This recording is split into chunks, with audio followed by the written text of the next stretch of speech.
Your money, your taxes, your truck, and your road to success in the trucking industry.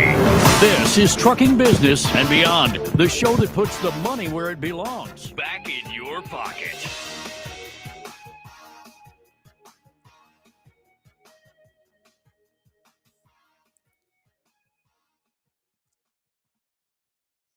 Good morning, you beautiful bunch of Fockers, and welcome to my world. I'm your host, Kevin Rutherford. It is Monday, August 12th. We are here live. We've got a lot going on today. Brent is here with me today, and we've got another guest we'll be announcing here in a minute. Also, later on today, we've got second round of the Fight Club. 2 rounds today. Since we missed a couple weeks, and I have no challengers yet. So I may have to pick 2 other people if nobody wants to debate me today. We've got 2 rounds, 1 business, 1 health. We'll kick those off at noon Pacific time today. So right now, let's just get right to it. I'm going to bring Brent in and we're going to get started. Brent, good morning. Good morning, Kevin. How are you? There you are. I'm doing good. Where are you this morning? Well, I'm in the lovely Hutto house having a nice Monday, and I'm excited to talk to you because I know you've taken a little vacation, and I'm always excited when I get to be on with Kevin after vacation because he's ready to go. It doesn't happen very often. I know it doesn't. I haven't taken many vacations in the last couple of years, so it was wonderful. I lived in a tent most of the week. Oh, in a tent? Oh, yeah. Wow. Well, that's really roughing it, isn't it? I figured I'd just get away from all of the technology, all of the electronics, and get out and sleep in the tent and work outside. And I came back physically exhausted, but mentally refreshed. Yeah. How's that? Yeah, man. The best 12 days I've had in the last many, many years, other than, of course, being with my sweet wife and kids. That's always great. But I went to the Boy Scout park in northern New Mexico called Philmont. It's where the Boy Scouts. That's where the Boy Scouts started and everything. And so, okay. And we spent 12 days hiking with these scouts. Went 120 miles through the mountains. We'd hike a bunch of miles one day, and then we'd camp that night. But it was just basic tent camping. I'm in a little single tent by myself every night. My sons were there, but but you're still alone. Your phones don't work. Right. It's just you got to cook all your food. You got to clean up all your stuff. You start smelling like a goat after a couple of days because you can't shower. So it's just. But it was great because you know what it was. It was uncomplicated, and it was just super, super. I love the outdoors. I love the mountains. Love the trees. I love just knowing exactly what I need to do today to create a little peace for myself. And so it's fantastic. We talk about this a lot on the health show, so I want to touch on it just a little bit. Yeah. When we look at the way we evolved as hunter-gatherers for a long, long time, we lived much closer to what you just described for a long time. Oh, yeah, you had to. And once we got electric lights, I mean, things changed. Agriculture changed things a little bit 10,000 years ago. Electric lights really changed things. Now technology. And you look, we evolved living outdoors 100% of the time. I mean, yes, you had some sort of a shelter, but you were still exposed to all the elements. You went through periods of extreme cold, extreme hot. You were in the sunshine all day while it was out, and now somehow we think sunshine causes skin cancer. You were touching the earth 100% of the time. You were grounded to the earth. That's a real thing, being grounded to the earth. Now, and you were in that fresh air, you were in the sunshine, you were grounding. And you were moving. And you were moving all the time. And you know what? Yeah, moving all the time. And you know another one that just freaks people out? You said you smelled like a goat. Being a goat's a good thing today, though, right? That's a good thing now. So what? Being the goat. Yeah. That's a good thing. The goat, the greatest of all time. Right. But that over sanitation we do in the modern world is not good for us. But people freak out if you talk about that. well, wow, you're just a filthy animal. Well, there really is something to that. We've over sanitized everything, and it's really bad for our immune systems.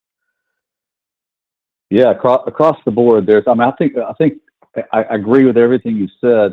How is it that what used to be natural for us is now fighting against us? Yeah, And you need to eat a little dirt every once in a while that's for your right. immune system to really be strong. I know that sounds kind of funny, but believe it or not, I got that from a doctor Yes. who is a dermatologist. He said one of the issues with skin today is that it's the outward sign of what's going on internally. And he said our bodies just aren't strong enough. And he said, believe it or not, Brent, a little dirt's good for you.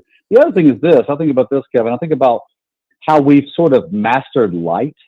So it Yes, used to be, if you go camping, you're going to wake up when the sun comes up, that's right. not just because the sun comes up, because the world comes alive. Animals come alive. All The these things start noises, happening. right? Your Yeah. body naturally wakes up. Your body, because of the melatonin stopping secreting in the middle of the night in your own body, this will put you to sleep. And so it stops. And so you wake up, you got the whole day from like 5:45 in the morning till about, depending on where you are, anywhere from 6 o'clock to 7 o'clock, maybe 8 o'clock. And then the light goes out. Yes. And guess what? If you don't have light, your body just shuts off. You just get You go, tired. it's time to go to sleep. Yeah. Yeah. So we don't do that anymore. We press our bodies beyond the natural way. And I'm not saying we haven't gotten stronger, because we have as in some ways as a creation, but it's all these things where we like to think that the unnatural is better for us than the natural. So I would be in your camp on that. So one more point, and then we're going to move on, because we have a Yeah, man. guest we're going to announce. We got to talk trucking but this sometime, is, right? yeah, but this is Monday, so we got to catch up on things. And this, so Yeah, of course. I've spent, really, now it's been 4 years, and the year of Yeah. COVID, we started noticing that people who had been really healthy, who had made the shift in their diet, who had gotten off all their medications, a lot of people in 2020 started backsliding a little bit. Not a lot, but gained a little bit of weight. Maybe their joint pain came back, or a Oh, condition. for sure they did. Yeah. And we kept thinking, what's going on? Are they cheating more on their diet? And it turned out that it was just stress. We figured it out. It Oh, was yeah. just pure stress. 2020 was a very stressful time, and it Mhm. feels like we've never really gotten over that stress since then. And once I identified that, I started doing all the research and testing, and okay, Mhm. if it's stress, what can we do to fix this? And I came up with a whole set of protocols to do it. And it's interesting that I just talked about, when you live the way we evolved, are Mhm. you experience extreme cold pretty regular. Here, even all summer long, we've been down into the 50s at night. If you're sleeping outside, Well, nice. 50's pretty Yeah. cold. It's Pretty not. cool. it- Yeah. and then extreme highs temperatures are normal. We would experience Mhm. those. We would sweat a lot. Like you said, when you live like that, you're active all the time that you're awake. You're Mhm. moving, you're lifting Mhm. things, you're doing stuff. You're exposed to sunlight all day long. So it Mhm. turns out that the protocols that I figured out that work somewhat, but they do work, is infrared light therapy, which mimics the sun, Oh. infrared sauna therapy, which gets you sweating and mimics the sun and the heat, cold plunges, like cold showers and cold plunge Yeah. baths, which mimics the cold you would experience, and shivering. Shivering is actually a good thing for us. And Mhm. some resistance training. Those were the 4 Oh, yeah. protocols I came up with. And then when I go live out, on the property and garden and do all that stuff, Mhm. I looked Mhm. around and I thought, this is the protocol I designed. This is it. Just get outside and get Yeah. active, and don't try to be in a perfectly controlled 70-degree room and vehicle all day Yeah. long. Yeah. And that's really what has hurt us. We figured out the Mhm. diet. We now know what parts of our lifestyle is really bad for us, but in the modern world, how do you change it? It's really hard. I tell you, yeah, it really is. So I know we've kind of we've kind of tamed the wild world out there that we used to live in. So I tell you, here's one way to, and this is for every listener, every watcher of your program. This is one of the things that will help you the greatest because it's easy to do no matter where you are. All right. So there's a part of your body that gets rid of waste the most. Most people think it's going number one or number two or maybe sweating, but it's not. The number one way to get rid of waste in your body that you bring in, whether you eat it or whether you breathe it in or whatever, is your lungs. Your lungs get rid of 70% of the bad stuff in your body. So when you exercise or walk or work outside or work in your garden or camp or you're just outside, you're moving and you're processing more oxygen, you're getting rid of more of the junk that's inside of you. It doesn't need to be inside of you. So anyone can do it. Just get out and get moving. Get your body moving because we were designed to move that our whole life. We weren't designed to sit. The modern sitting in the office, they say the modern business chair is today's cancer. Yeah. Because you sit too much. It's just not good. None of this system, this beautiful machine that you have called a human body, it was never designed to sit or stay dormant for very long other than for rest. So, so get out, get your lungs working. You'll get rid of 70% of that crap inside of you. You just gave me a new piece to talk about because I do talk about the sunshine. There you go. I talk about the hot, the cold, the exertion, the grounding, all of those benefits. And I never really thought about how important that extra breathing. You're not breathing that shallow, fast breath the way we tend to do when we're stressed and when we're sitting at a desk and when we're working or we're in traffic. We tend to really breathe shallow. We tend to breathe through our mouth a lot more. Yep. So I have done a whole bunch of work on breathing and breath work, which is, I didn't mention that one. So now it's interesting. The other part of the protocol, I never got to the last part. It's the Wim Hof breathing. Oh, there you go. It forces you to take those big, deep breaths and clear those things out of your lungs, which exertion does that as well. That's why exertion is so good. It does make us sweat. Yeah, you're forced. Yeah, it's good for our muscles. It's good for our heart. It's good for our lungs. So all of these things, I was just trying to mimic the way we live outdoors, and they work. The difference, though, is if it's a protocol, I said, you can do all these things and get benefit from them in an hour a day. Well, it's an hour a day, and a lot of people have a hard time finding an hour in their day anymore. And you realized when you were out there for 12 days, it was 100% of the time. It wasn't an hour a day. You were experiencing all of these things over and over and over. Mm-hmm. I know. Oh, absolutely. What's funny is that I had a pack on my back, so I've got extra weight or burden on me. It's like 40 pounds, which is a lot when you're at 6,000 to 11,000 feet above sea level. Yeah, it is. But in those 12 days, I lost 15 pounds of weight. Yeah. Some of it was probably water weight. But here's the big thing. I lost 5% of body fat. Wow. Which is a lot. That's huge. That's huge. So get active, get out there, man. Go camping. Yeah, absolutely. All right, so we have a guest from Truck Stop with us today, don't we? We do. We sure do, man. Kevin, we sure do, and I'm very excited to have him on today because when I left Overdrive and started working for Truck Stop, I entered into a world that that I thought I knew a lot about, but I realized really quickly I didn't know a lot about, and that's the technology world. It can be intimidating, it can be humbling, it can be overwhelming because it changes really fast. There's so many more options that you can use and do and all those things in the market. So I had to really learn it and learn how it works and why it works. And then you got to figure out how it works in this tiny little space called a mobile smartphone. Yeah. And how does it work in that? Which is it's like, okay, well, it's a great piece of technology, or it's a great tool that I use in my business, but how do I use it to really benefit me the best? And so that's why I'm excited to have our guest on today. We're from Truck Stop, my good partner, my good friend, Mr. Oscar Ilbars, and who is the head of our mobile platform. And he's going to be talking with you and I about how to utilize and get the best out of a mobile platform that certainly Truck Stop puts out there, or really he's an expert on mobile platforms in general. And So excited to have him on today, Kevin. Excellent. Well, let's bring him on right now. Oscar, good morning and welcome. Good morning. Thanks so much for that intro, Brent and Kevin. Very nice to meet you. Yeah, so I'll give you a little backstory here. I think you'll appreciate this, and I might be your number one student today because of this.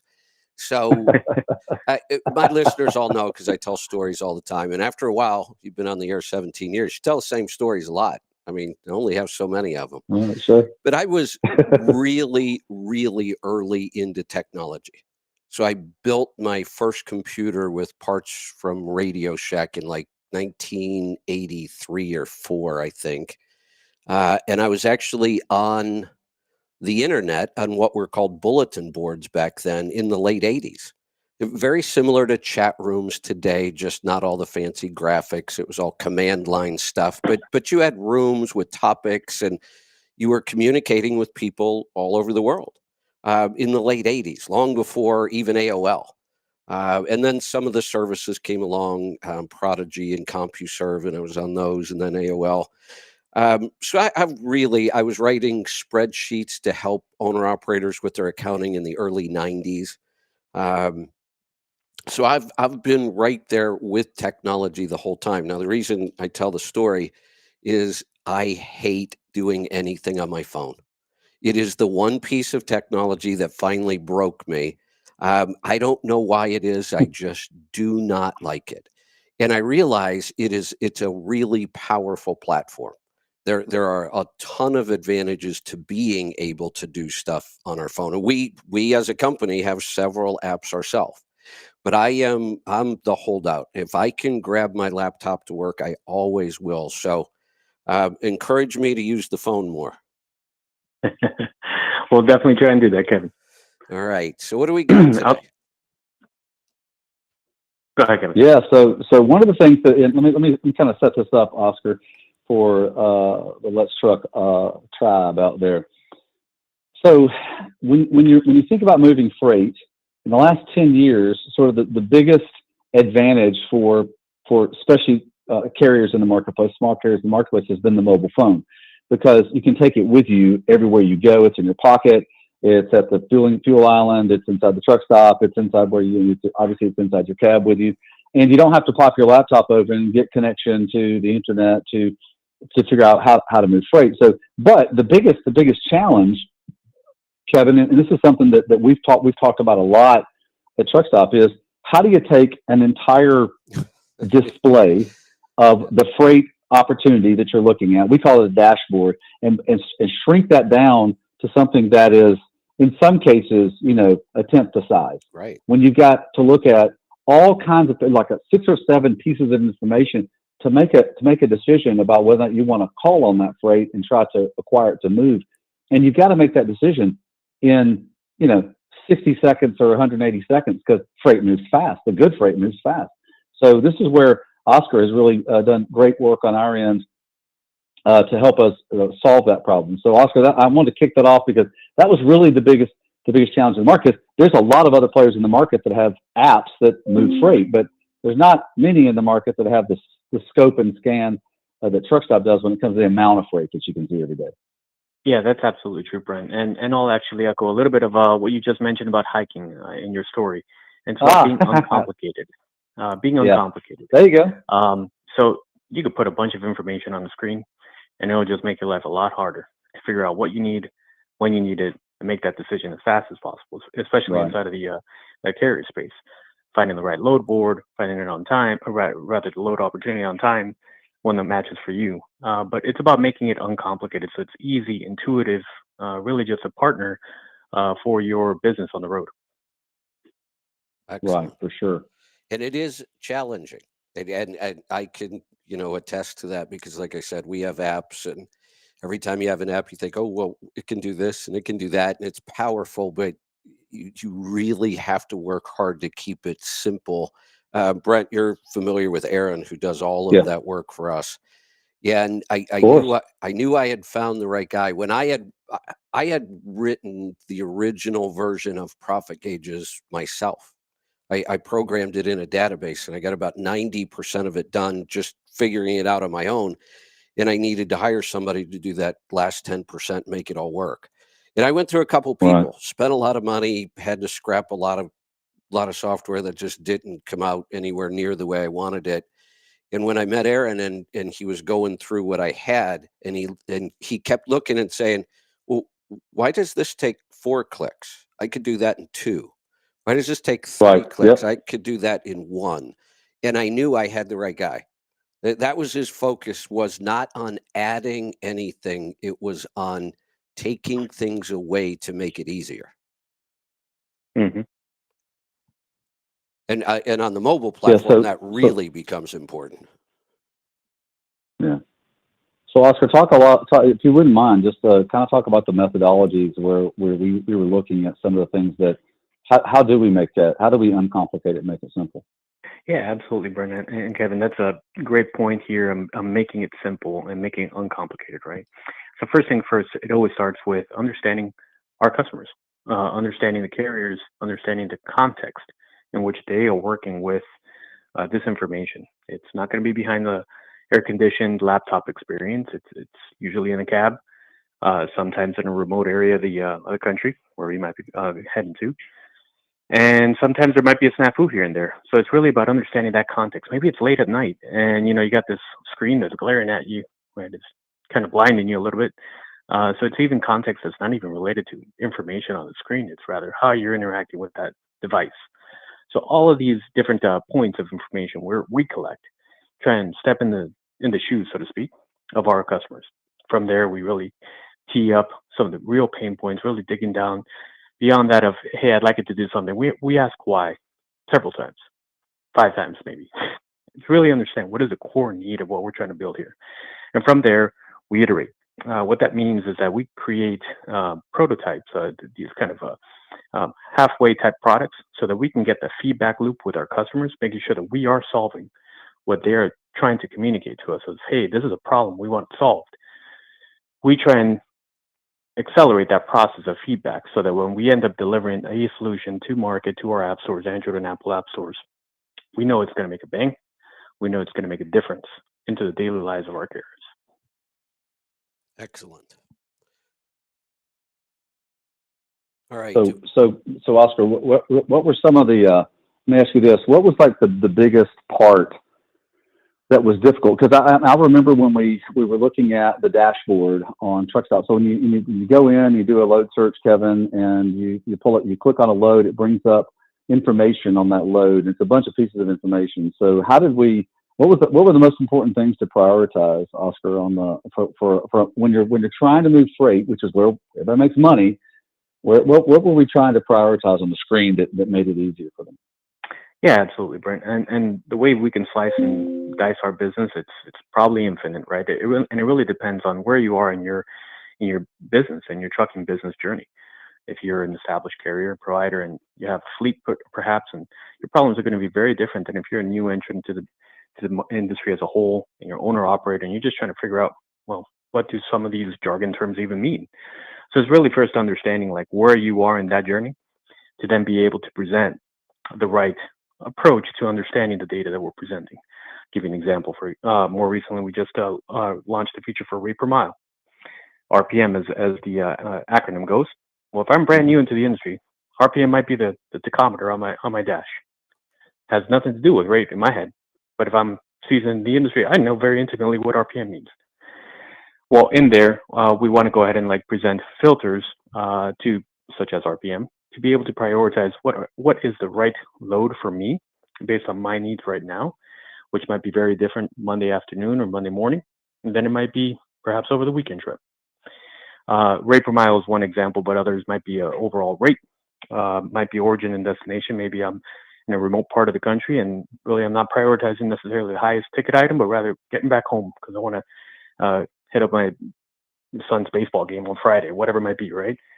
So our needs change as the context of our engagement in the industry changes. That happens week by week, day by day. Excellent. My first thought, we need to come up with a way to clarify RPM in this industry now. So most of us, when we hear RPM the first time, we think revolutions per minute, which tells us how fast our engine is turning. But there's also, we use RPM for revolutions per mile because I can tell you the exact circumference of a tire if you can tell me that number. And now we have rate per mile as well. RPM is becoming a little overused here. We got to clarify. What would be like what would be a better? Okay, so if we're looking at rate per mile, what would be a better? What's a better acronym that we could dream up here? I don't know if we can. It's pretty pretty accurate. It's pretty telling. With just I just realized how many times we use that, and it means something different. Yeah, no doubt. So what's if I can interject here for a moment, though, Kevin, but I think the big difference is where Truck Stop comes in our Truck Stop community and educating those individuals, those new entrants, particularly in the carrier industry, that might not understand what RPM means and how we're speaking to it. So understanding that lens of your business is going to be what makes the difference between a highly profitable and an extremely profitable business. I agree. We're big on numbers around here. That's why we have accounting software and we talk about it all the time. And we really try to get people to understand that number one, the business is about numbers.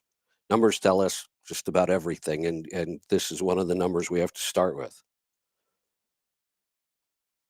Yeah. So Oscar, Kevin, you talked about the rise of you using apps in the marketplace, and one of the things I love is I'll sometimes open my Instagram and there's Kevin live talking about the topic, and you've got it set up the right way where you're talking and you nice graphics in the background, the words are even coming up on the bottom, so it's like what everybody's used to seeing and stuff.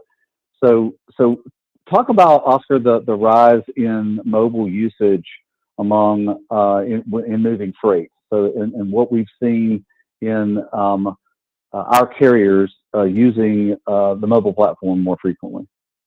Yeah, absolutely, Brenda. And with all things, ties change, and technology, those ties change very, very quickly. To give you an idea, right now, we're looking at the majority of our Truck Stop carrier users are using mobile device as their preferred or exclusive experience, Truck Stop experience.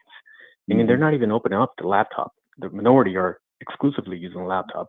So they're always on the road, right? Well, it's not too a surprise that then that mobile device, that mobile experience is going to be their primary entry point for Truck Stop. Mm-hmm. Yeah. So we've seen, granted, I know it's over 50% of the users on Truck Stop are accessing it through the mobile platform. Do you have any direct numbers on that for us as far as like the rise? I know it's consistently risen every year as the marketplace continues to change. Yeah, absolutely. We're an upward north of about 60-70% as being either exclusive or predominantly mobile experiences, again, for our carrier partners. It's interesting too that those numbers virtually match ours. I mean, I can say the same thing. Oh, do they really? Okay. How our tribe interacts with us, and it went way up when we created the broadcast app, obviously, because they're listening to the show most days on the app. But between our fuel gauges app, our profit gauges app, the AudioRoad app that they listen on, our mobile use has gone way up. We may be getting north of 70%, closer to 80%. I would have to believe an interesting statistic inside the walls there at Truck Stop is I would venture to say the broker usage of the mobile is way, way lower than that. And it's interesting, the two different groups, how one is sitting in front of a desk all day and one of them's holding a phone and driving all day. Yeah, for sure. Oscar, do you have statistics on that? I can't think of. I know that it's lower. Yeah, go for it, Oscar. Yeah. Yeah, I could share a little bit more. And Kevin, what you just mentioned is precisely why our TSCO mobile app is purposely designed for the carriers. Yeah. Because we know that the day-to-day of brokers is going to be behind that laptop. So all of our suite of services that Brent can definitely go into a lot more detail than I could, geared towards the overall utility, the how to manage the broker side of the business, right? That's going to be geared towards that web experience. For our case on mobile, we are pinpointing, we're laser focused on the carrier, on the road, and delivering the right information at the right time. So that experience that you're talking about, Kevin, that you're like, hey, kind of a drag on the mobile device. It doesn't feel like that, right? It's really the right information at the right time. It's very pointed and very critical for you to take decisions, especially in today's load opportunity environment, right? Time is of the essence. So our app purposely pushes information to you that is relevant for you to make the right decision at the right time. Excellent. You know, So Oscar, hey, go ahead. Go ahead, Kevin. You asked a question. I got one. No, I was just going to say that one of the things I would encourage people to do, and one of the differences between mobile and stationary, you know, in stationary computing, when we've got a big screen and a lot of real estate, we can make things more obvious. We can put in more buttons, more links, more text to help people understand what to do. One of the things I've noticed about mobile is the more you know about mobile itself, the more you start to realize there are pretty standard stuff like swiping, you know, in different directions to activate different things. But it's a whole different experience, not nearly as obvious what you're supposed to do. And one of the things I've always encouraged people to do with websites and software, and it's how I learn software every time I have to learn something new, I click on everything. Every link, every word, every menu item, I click on them all right at the very beginning. I want to know what all these things do. Yeah, and I struggled a little bit with mobile because you look at a good mobile application and nothing is really obvious. You don't always have all those buttons and links and things you can click on. You gotta have to know intuitively what to do. And a lot of people don't realize how much power is in some of these apps because you can't see sometimes what's obvious that I should do next. So I know you guys have great support for this. I really encourage the listeners, if you're using the mobile app, call one day and talk to somebody. Talk about what you can do. You guys do any kind of case studies like here's a good way to use the app throughout the day? Yes, absolutely. And I'll definitely give a big shout out to our user experience team. Their whole entire world is to get into the day-to-day, that mind, that pain points, and driving as much awareness as possible for all of us on the product side, on the technology side, drive solutions for that. So I would encourage any one of your listeners, Kevin, to give a quick email to userresearch@truckstop.com and get connected with that group. That group is a very friendly group. They want all ears, right? 2 ears, one mouth. Yeah. They want to listen to all of their pain points so that we can, again, reprioritize and make sure that we're hitting the nail on the head when it comes to features that are important for your listeners, for the carrier community. Excellent. All right, so Oscar, say that again. Where do they need to go again? Say it slow because I'm old. No worries at all. It's one word. It's user research at truckstop.com. No space in truckstop, no dashes in truckstop. Yeah. So Kevin, here's the cool thing about that. All right, so if you're using a product and you go, man, I wish it worked this way, then all you got to do is just send an email to user research, as Oscar talked about, at truckstop.com. It is truckstop.com. I'm sorry, my brain stopped working there for Oscar. Is it user research at truckstop.com? That's correct, Brett. Yes. That's right. User research at truckstop.com. Great. So, and then someone will reach back out to you and say, okay, what is this? What are we talking about here? How does this work? What's the effectiveness? And these things, this is, by the way, this is how Truckstop has built 99% of our products, is our customers reach out to us and say, I wish it did this, or would you stop doing that and do more of this because this is a benefit to us, and we build it into the product. Now, it doesn't always work that way, and it needs to be for a broad audience, not just for one person or a couple of people. But we love to listen to our customer suggestions because you move freight, we don't. Mm-hmm. Mm-hmm. All right. Absolutely. And Kevin, I'll echo one last point, and I'll bring it back to that awesome story of the hiking trip that Brent took this weekend. It's about being uncomplicated. I'm gonna write a little post-it note. That's gonna be my theme of the week. Uncomplicated. Uncomplicated. It reminds me of a quote Einstein said. I might butcher it, but basically he said something along the lines like, "Everything should be made as simple as possible, but not simpler." So it's not about removing capability. It's about making it intuitive so that you just naturally know where to go. You naturally know how to engage in this particular case, the mobile app. So you could get that value, but not make it as though it is a kindergarten tool where it's overly simplified. I agree, and that is much more difficult than it sounds in that nice, simple statement there. It really is what you've got to shoot for, but boy, is that challenging. It reminds me of another quote, and I'm probably going to butcher this too. And I can't remember who said this. Any fool can make something complicated. It requires a genius to make it simple. Mm-hmm. I've heard that quote before too, Kevin. That's the key. That's the key, because number one, it's got to be fast. And this is the thing for the Let's Truck Tribe, is that freight moves fast. We know at truck stops that the best freight moves, believe it or not, in 60 seconds or less. This is why, when Oscar talked about programming your mobile app to get certain freight to come to you that you're looking at from certain parts of the marketplace, this lets technology do the work for you. And that's what it's supposed to do. Technology is not supposed to replace your job. It's supposed to enhance your ability to be effective at your job and to create profit in your job. That's what it's supposed to do. So when you can program it, and that's to your point of going in and clicking and understanding, okay, well, is that the broker I want to do business with? What's the rate I want to do it at? What's the marketplace that I'm looking at? In other words, how much freight is coming out of the marketplace I'm looking at, so I can know, how do I have negotiation power there with the broker? Can I ask for another $100, $200, $300 more dollars for that load? And then to understand, well, what's the freight coming out of the marketplace that I'm going to, and how am I going to be able to find freight there in order to get my next load to the next location? So that's all these things have to happen lightning fast, and mobile apps do this, but knowing how to use them, because you've got all that power in your hand, is the most important thing. But you've got to practice it. You got to get in there, just like you always talk about, Kevin. Then know your numbers. Well, you don't know your numbers, you should get into them. Well, you don't know a mobile app.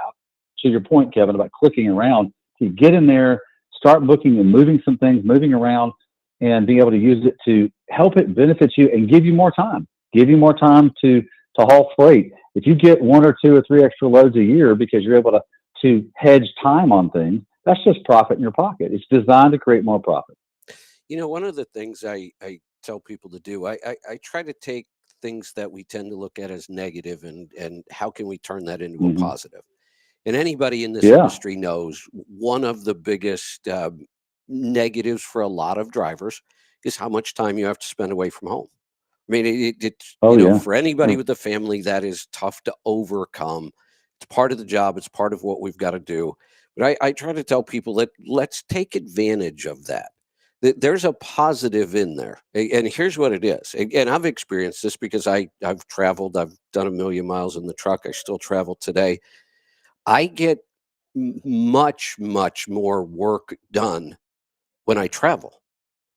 It's because there aren't all the other distractions about being home. Now, I'd rather be at home, but when I'm at home, there's always something to do. There's a neighbor that wants to talk. There's a project that needs to get done.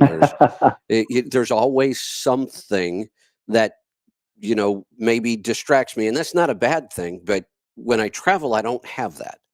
And so I tend to use that time, productively. And I encourage drivers to do the same thing. Take that time when you're away from home and there really aren't any other distractions. And instead of making it a negative all the time, use it.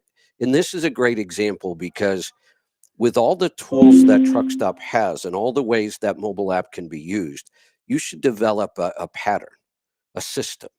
And for most small carriers, which is, my tribe, you're doing the same things over and over and over and over. Right. Get in there and you said it, Brent, I think, practice that. Create a system that is really efficient for what you use these apps for, and then do it until it kind of becomes muscle memory. Yeah, I'll give you, for instance, one thing I do, because I travel a lot too, and not as much as the American trucker in some cases, but I travel a lot. One of the things I do to create peace for myself, believe it or not, in a hotel room, I never turn the TV on. That's a good one. I either work, I either read, or I go to sleep, because if I turn the TV on, I'm distracted on something that really is not that much of a benefit to me. So Oscar, talk a little bit about on the app. What are some of the things that you see, some habits that some of the better users utilize the best on the when you're in the mobile arena, and I'm not just our app, but when you're in mobile, just in general, what do you see from some best practices standpoint? A couple things that come to mind. So I mentioned it earlier about notifications. So the best thing about the mobile device is that, quite frankly, it's oftentimes in your pocket, whether you're using it or not. Very different than your laptop, at least. And depending on how large that laptop or how many years ago that laptop might be very heavy. So that mobile device, it gives you a little buzz, a little nudge whenever you have notifications set up on TruckStop Go that is to the tailored specifications, the tailored filters that you've already selected. So whether it's a origin destination lane, or whether that is a lane that meets a certain rate per mile criteria, or whatever it might be, it's going to be customized to your truck stop experience, not just broadly the truck stop experience. It's yours. It's very personalized. Right. And that's going to mean relevant information when you need it, timely, so that you can get that load, versus just finding out days after, oh wow, that would have been nice to pick up that one. A couple other things that I would say is just browse the other filters. Like, too often we see users just picking the first couple that are shown on screen. So there's a slew of additional filters that can really augment or improve the clarity onto that particular load that you have a preference to carry. Make sure you're exploring and browsing through all the other filters that are available out there on TruckStop in the mobile device. Make sure, again, that you're nourishing that notification to be as relevant as possible. That's third thing I'd tell you. Oh, go ahead. One last thing is about, and Brent, you touched on it earlier, rate insights. So click into that load and understand that detail. Understand how that market dynamic is happening. What are changes out there, and making sure that when you step into those negotiations with brokers, you're armed with as much information as possible, so that you can close that deal, and B, you could close it for top dollar. Love it. One of the things I will say about software that kind of goes along with this, people in my age, if we grew up working on things, we had a tool. You had a wrench, and the wrench went on a bolt or a nut, and you turned it, and it was pretty straightforward. Software is a tool. The big difference, and this goes back, Oscar, to what you were just talking about. Software allows us to do things so many different ways if you choose to. There usually isn't just one way of doing something like we might be more used to in the physical world. There are multiple ways of using most software products. And that's why I tell people to practice and try different ways until you kind of create that routine that really works for you. Absolutely, Kevin. Yeah, indeed. It's like if you're a screwdriver, everything looks like a screw, right? But if you're a hammer, then everything looks like a nail. Right. Software's not like that. Hey, Kevin, no, it's not. It really is. It's like a Swiss Army knife. Yeah. It's got a whole bunch of things inside of it. And, it reminds me of a story about my dad. And on like my 35th birthday, I was having a birthday party, and of course my parents are coming. And my dad always does things to the extreme. So my mom, they went to buy me a Swiss Army knife because they gave me one as a little boy, and I lost it, and they were going to replace it. And my mom was buying like a normal Swiss Army knife, and my dad goes, no, we're getting the biggest one. So, so I always thought it was the greatest thing about my dad. He always swung for the fences, no matter what it was. So Kevin, I want to go back to something you and I talk about a lot. And I'd love to get Oscar's point of view on this. Okay, so a lot of times people think technology is there to replace your job or to take things away. But I want to talk about this. How can the software in a mobile app improve the relationships that you're trying to really get a benefit from, the broker relationships or a shipper relationship? Because Kevin, to me, that's really what it's designed to give you: more time, more opportunity, more information, which should help you improve a relationship. So I'd love to like talk about that for a couple minutes. Yeah, and let me make a comment. You and I have talked about this a lot, and then we'll turn it over to Oscar. I have always said, and I'm a big believer in this, and I talk about it a lot. I love the fact that technology has made it very easy to communicate and do certain things. But at some point, it almost, like, back to what we were talking about Make it simple, but don't make it too simple. And then we talked about all the different options. One of the challenges, and I'm sure both of you experience this, is there's about 37 different ways to contact me online. And honestly, I could probably say there's more like 37,000, because I will have people, and it happens all the time. A random post that I make on social media about sometimes the garden, who knows? And then a conversation starts in there, and somebody will actually go in there and ask me a question about their tires. In that conversation that started as a post about gardening. So when you look at all the places I'm active and all the different ways, that's one of the biggest challenges I have. Just people trying to communicate with me from too many different places, and I can't keep up with them all. But I have always said that I work hard to make sure software and technology enhances the relationship, not replaces the relationship. And I think too many times, and I've seen it a lot in this industry, they're almost trying to take away the broker carrier relationship. They almost want to make it so that it's all technology. And I tell people, look, that's wonderful if we can make these transactions happen faster. If we can share more information and it's all done pretty seamlessly in the software, I love that. But I think it's a mistake if you take that so far that you're no longer communicating with anybody.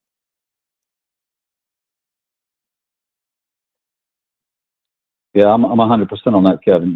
It should enhance the relationship, because in the end, you know, that's where you build your business. You don't build your business on a non-personal thing. You build it on a personal thing, because you have to be trusted. You can never. It doesn't matter how technology forward we get. You can't remove trust. You've got to have trust within the relationship to make it work. And trust is something that is granted on performance. It's not something given. It's granted upon performance. And so how do you utilize this? So Oscar, what's your thoughts on that? Well, and I think let me say one more thing Sorry, real go ahead. quick, because it almost sounded, maybe I didn't get the point across the way I wanted to there. The beauty of software is it can take care of a lot of those business details that we used to have to take care of physically or manually. And you asked, Brent, how can we make the technology work better for us? This is where. Now, if all that stuff is handled and taken care of quickly and seamlessly in the software, now I have time just to chat. I mean, what we all know that both parties here, the driver needs to get on the road and he's got to get miles done today. If not, he's not making any money. We know how brokers make money. They have to move a lot of loads. It's all about volume for them because they're getting such a small piece of every load. They have to move a lot of loads in a day.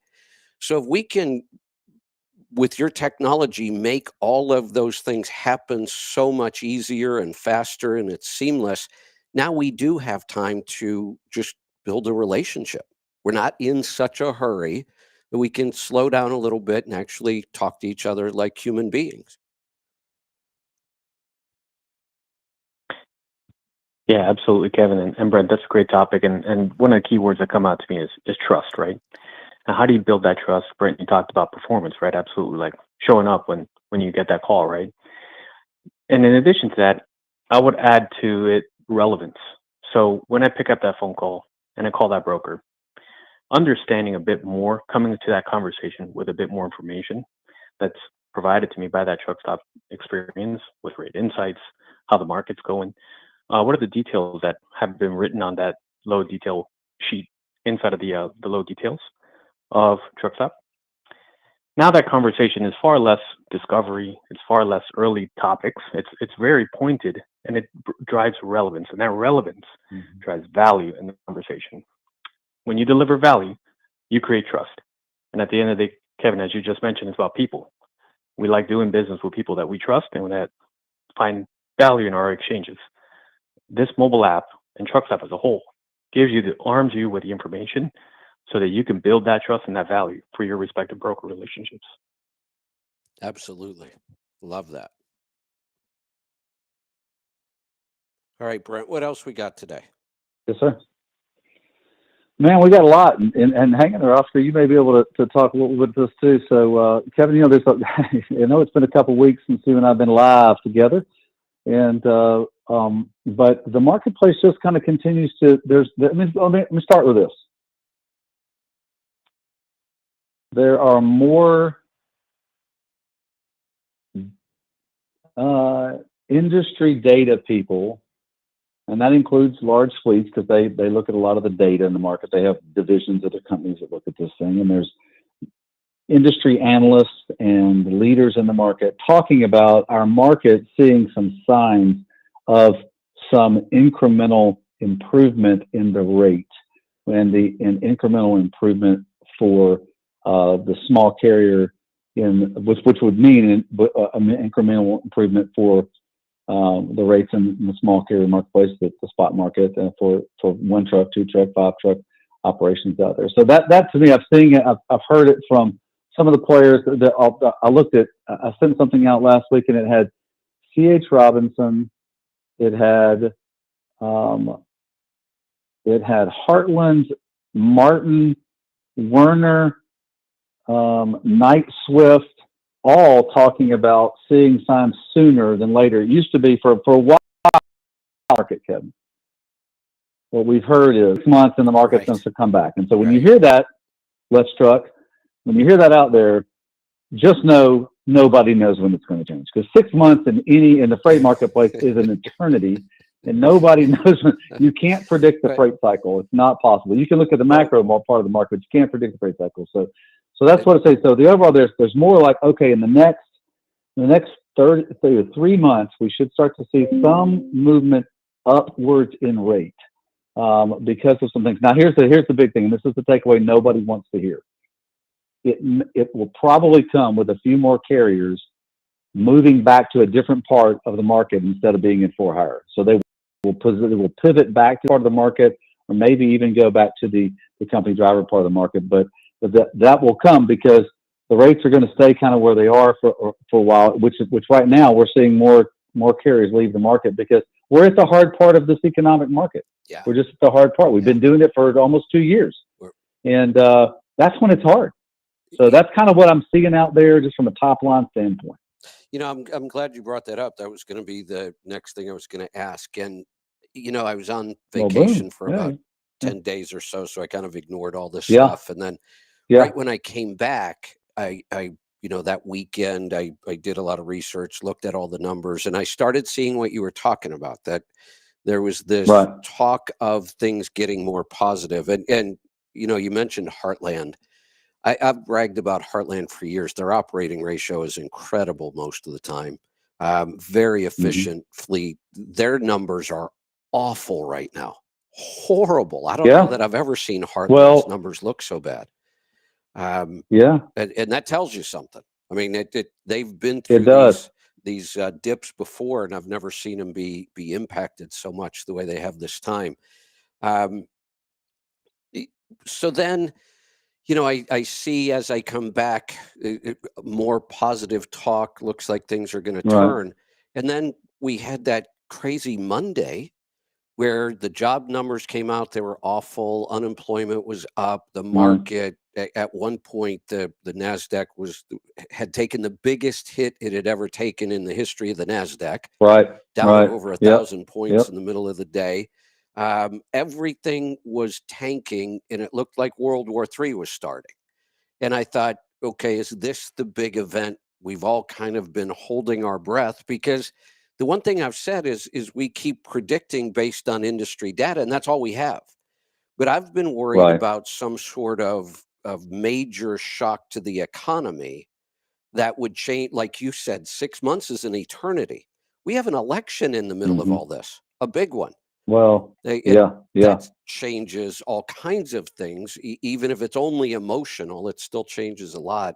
So I'm telling people to just, I'm very optimistic about things, but I'm also very cautious. And I see more potential for downside for a while than I do upside. But again, it was just really confusing. I kept seeing more and more positive news the week before I went on vacation. And then I came back to that Monday. And I'm like, what happened? Kevin, that means you can't ever go on vacation again, man. You have to stay, because this marketplace, the ups and downs have a lot to do with you. I'll tell you, part of it, I think, is that the decision was made by the Democratic party out there to replace Joe Biden with Kamala Harris, and then she picked a running mate.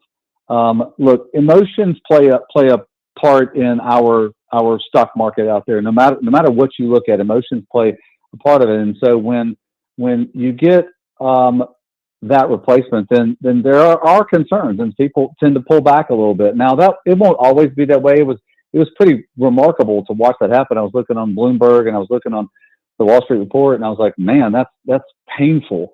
But these things. Remember, marketplaces don't lose money until people sell. You know what I mean? So Yeah. It's interesting to see some people selling things and those sort of stuff. So, but without a doubt, I'm not optimistic. I'm not overly optimistic, but I'm seeing more signs short term that we've been at the, and here's what I mean for the Let's Truck Tribe out there. We've been at the bottom of this rate curve for rates in the spot market and in the overall truck marketplace for quite a while. And so rates never stay in one spot for a really long time. Now we had this huge up curve through the pandemic, so we're going to have a huge down curve. And the thing is, it was almost 2 years for the up curve in the pandemic, which is really good for everybody's pocketbook. We've been this down curve for a while, which is painful for people's pocketbook. But it looks like we're beginning to edge back up in the upward direction. That's my point. Even our economist Noah Perry, who is always sort of like, hey, he calls himself the realist in the game. Like, Yeah. okay, he's even saying, okay, there's some signs that's beginning to shift up a bit. Yeah, I was wondering. I haven't seen anything from Noel since that Monday. I was wondering if he's going to address that at all. I will send you his latest right now.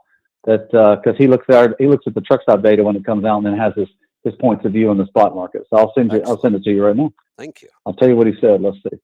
Noel said loads were down. I was just week over week, so don't go crazy. Remember, Right. Here's the thing Right. for the Let's Truck Tribe. Here's the thing: unless it happens 3 or 4 weeks in a row, don't pay a lot of attention to the spot market. You got to deal with it, but you don't have to go, oh no, the sky's falling. Right. Right. So just look for it 3 or 4 weeks. So loads were down. He says loads were down, bringing 2024 back to 2023 levels. So given that spot loads generally grow by 1% or more per year, this data confirms a soft market with no signs of increasing demand. Now that's just this data.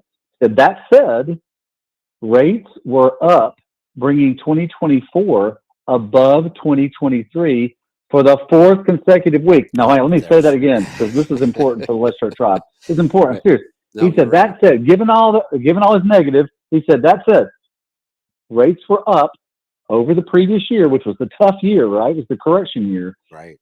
Rates were up, bringing 2024 above. That's a good word. I love above. Above for the, now here's the thing. Remember this, 4th consecutive week. That's a trend. Yes. Watch it closely. So just watch it. I'll just say, watch it closely. Send this to you right now. Excellent. All right. Good stuff. Yeah, man. I can't believe we've just about blown through this hour. Anything we want to wrap up with? Well, I'll tell you what, I think the thing to do is to this has been a fun thing talking about the mobile app and the mobile apps. So there's a lot of them out there. Use the ones that bring the most value to you. And here's what I'd say.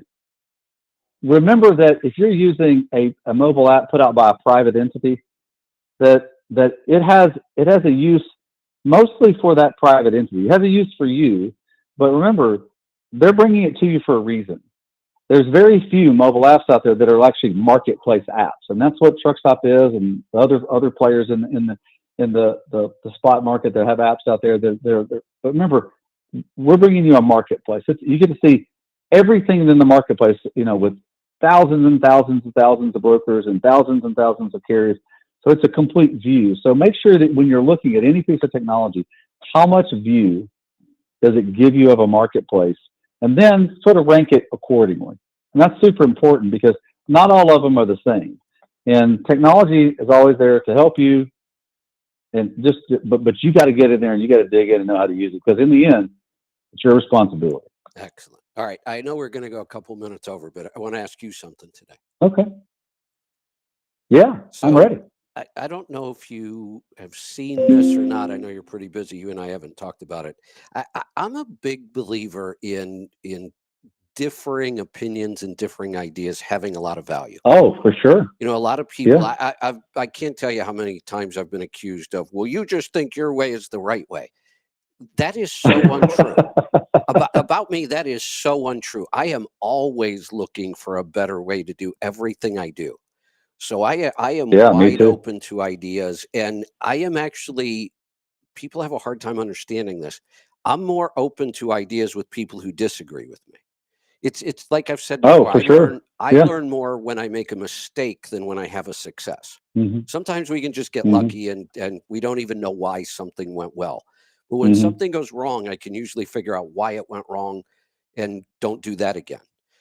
It's the same Hmm. with Hmm. people. I am surrounded, and I'm blessed to be surrounded by people, a lot of people who think the way I do.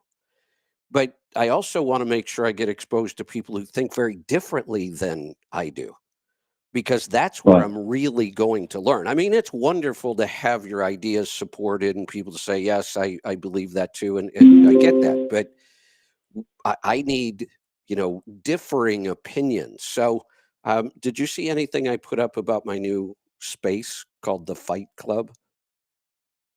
Well, you talked about it in the open here. You said nobody's challenged you on the freight end or the health end in the Fight Club, and I'm like, all right, well, I like to fight. So Because here's I'll be like, I like to fight because I like to win, and I don't mean like I like exactly. to fight people. I mean, Uh, unless I have to, But I want to. You got to. If you don't fight, you can't win. yeah, well, I'm really competitive, Say, and I know you are too. So I agree with that. But here's what Yeah. I did. Most of the time, especially today's world and social media, we really don't debate. We just scream our points at each other over and over and over. Yeah. Yeah. Right? I mean, we're not listening. We're not thinking. We're just, and I do it. I get stuck in that mode Hmm. too. And I thought, how can I get out of that? How can I interact with people, disagree on things so I can learn?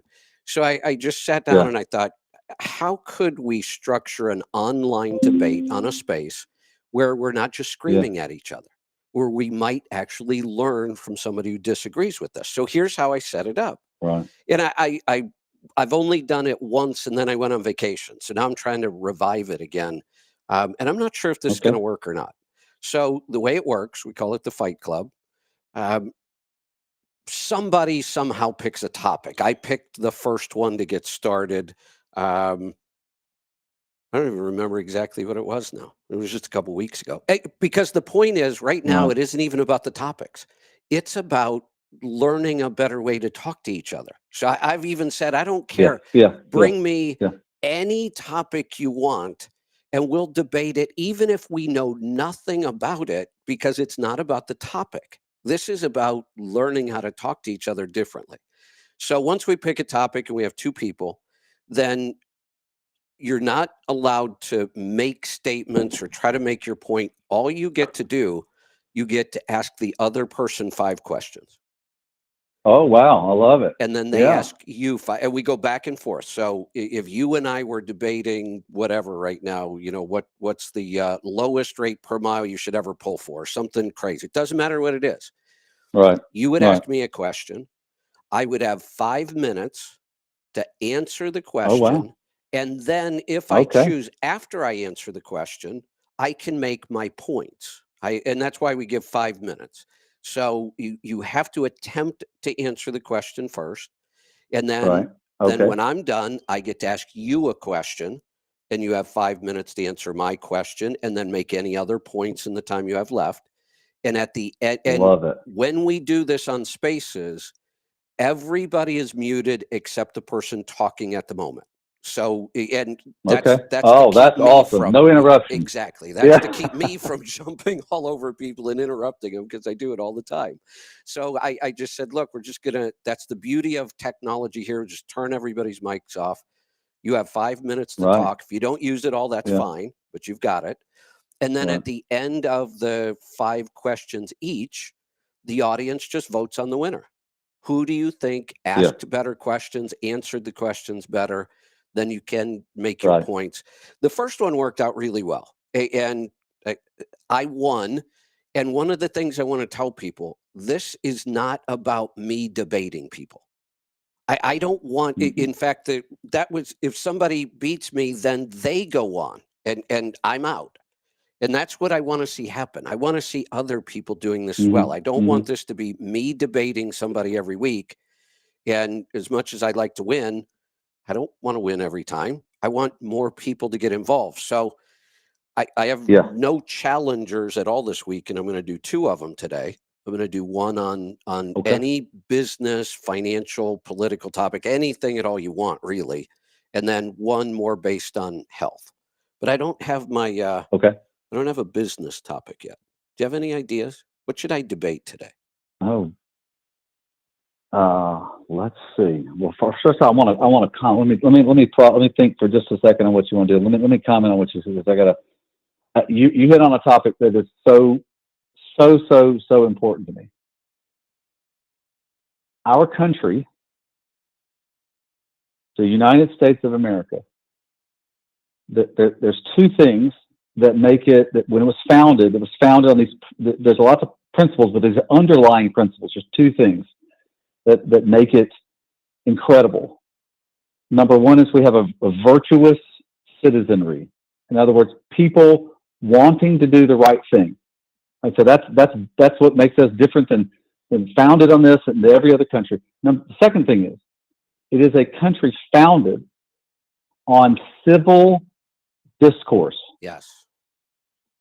Civil discourse is where the greatest ideas come from, because when 2 people who oppose each other, and this is why you talked about how you want to get people on the Fight Club that differ from you, because an echo chamber doesn't do anybody any good, because you can, if you got an idea, you're never going to have new innovation inside of it unless you bring opposing viewpoints. I mean, Oscar brought up Albert Einstein. He was all about that all the time. Albert Einstein. By the way, some of the peers of Albert Einstein were guys like Tesla was a peer to him. I don't know, most people don't know that. Right. Other people, these great thinkers of the time, Edison was a peer to him. Yeah. All these people were peers. And so my point is about the civil discourse. Now, look, I got 5 kids, Kevin. You think I go through some civil discourse? Okay, the political situation in the last time we went through it, I bought this book called The Space Between Us and gave it to all my wonderful kids, because I wanted us to be able to discuss the differences in our thoughts about politics. In other words, the governing of our nation, because my kids really wouldn't talk to me. Right. Because they get so heated because they were letting their emotion get the best of them. Right. And this is what you don't let, when you shut down civil discourse, the creativity and the innovation and the forward movement of any nation, company, or individual stops. Yes. It just stops, because the echo chamber doesn't do anybody any good. So think about the business topic. What's the business topic right now? Well, what might be interesting is talk about, do regulations actually help transportation? I think people would be hot about that one, because it's like most of the time you look at regulations, you go, oh my gosh, it's terrible for us. It makes trucks cost more, it makes efficiency go down. But now, look, I've said this, and I'll say this until somebody can prove me wrong. ELDs, electronic logging devices, are going to be one of the things that help make every trucking company more profitability as they become more and more part of the actual data delivery in the marketplace, because you can now justify your time. Yes. When you couldn't justify it before. Right. And it's going to drive less wait time, detention time. It's going to drive less, because you can prove you detained me longer than you were supposed to. It's going to help parking be more available, because it's all these things go into it. But it'll be painful a little bit along the way, but in the end, it's going to help make every trucker more money. Now, I may be completely wrong. I don't think I am, because I like to think I'm right too. But I talk about regulations just in general. Are they any good? Because most people just want to push against them. That's just my thought. Well, the first thing I thought of when you said I may be wrong, that's the point of this.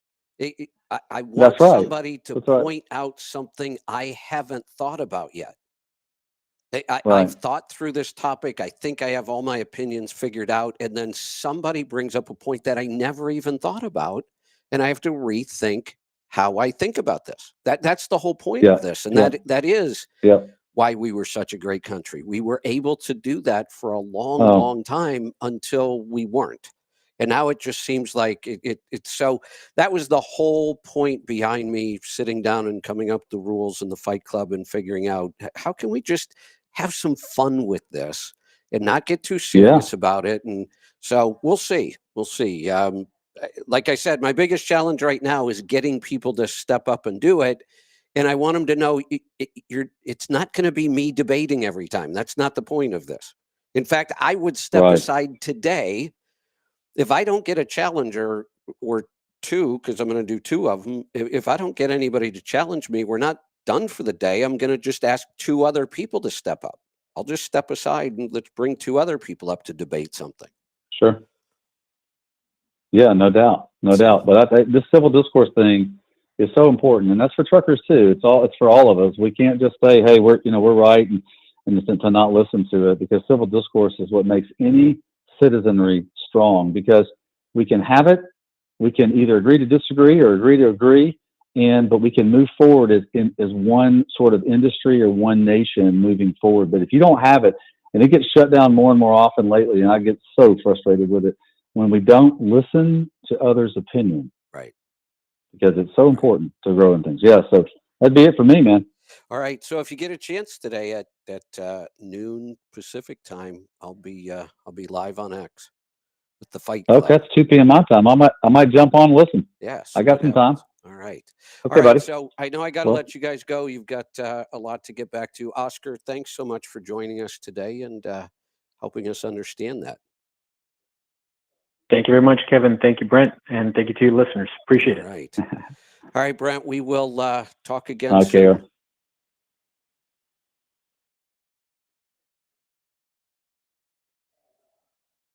Uh-oh. Did we did we lose me, or I'm not sure what just happened. Brittany, are you hearing me? Seems like everything got quiet on my end. All right, so I'll assume it looks like the signal's going out on the app. We may have had a short blip there on the phone system. I wasn't hearing anybody at the end. Phone lines are wide open. We have no calls. That usually happens when we have a couple guests on and we get talking.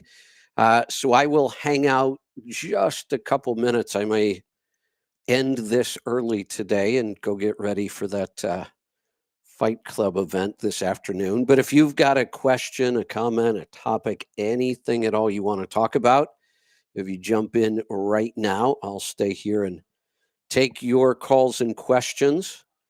If you're watching on that live stream, you can dial 855-950-3835. If you're listening on the app, you can hit that call now button. Looks like we've got a call coming in here. So I will hang out, and if you want to jump in, now would be the time to do it. I did not have any topics today.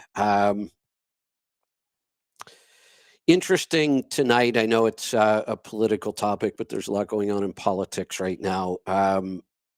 Trump is going to do an interview this evening. I think it's 8 o'clock Eastern time. Don't hold me to the time. He's doing an interview or a conversation. I'm not even sure if it's going to be an interview with Elon Musk. And it's going to be on X.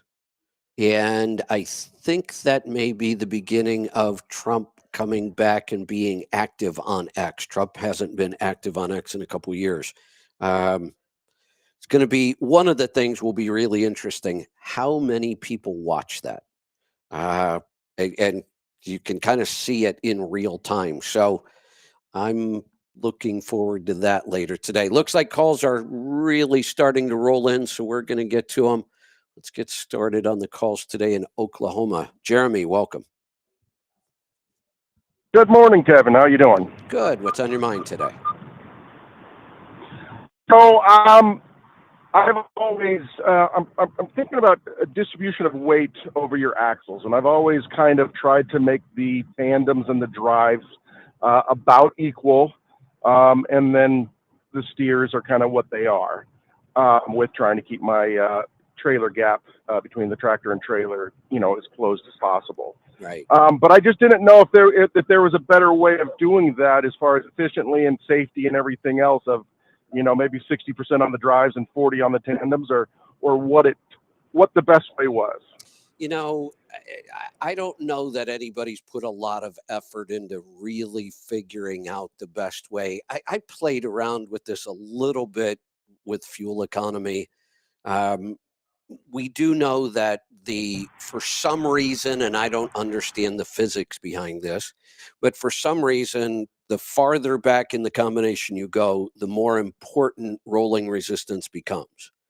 So the trailer tires affect rolling resistance and efficiency more than the steers or the drives. So that's one factor we kind of knew. So then you could look at that and say, okay, well then if we can, should we put more weight back there? But then that's not always the safest way of doing things. So I think what's happened over the years is nobody has put a lot of effort into this because we don't have all that much control over it. Most of our loads, most of our operations, we've got to deal with just being legal on axles. That's our first priority. I mean, we have to be legal, and there's not much room to play around with things. In fact, it's gotten worse over the years instead of better. The tractor, because of emissions and a lot of other things, kept getting heavier, and it kept getting harder and harder to get any weight off that steer axle, and we needed to get some weight off of it.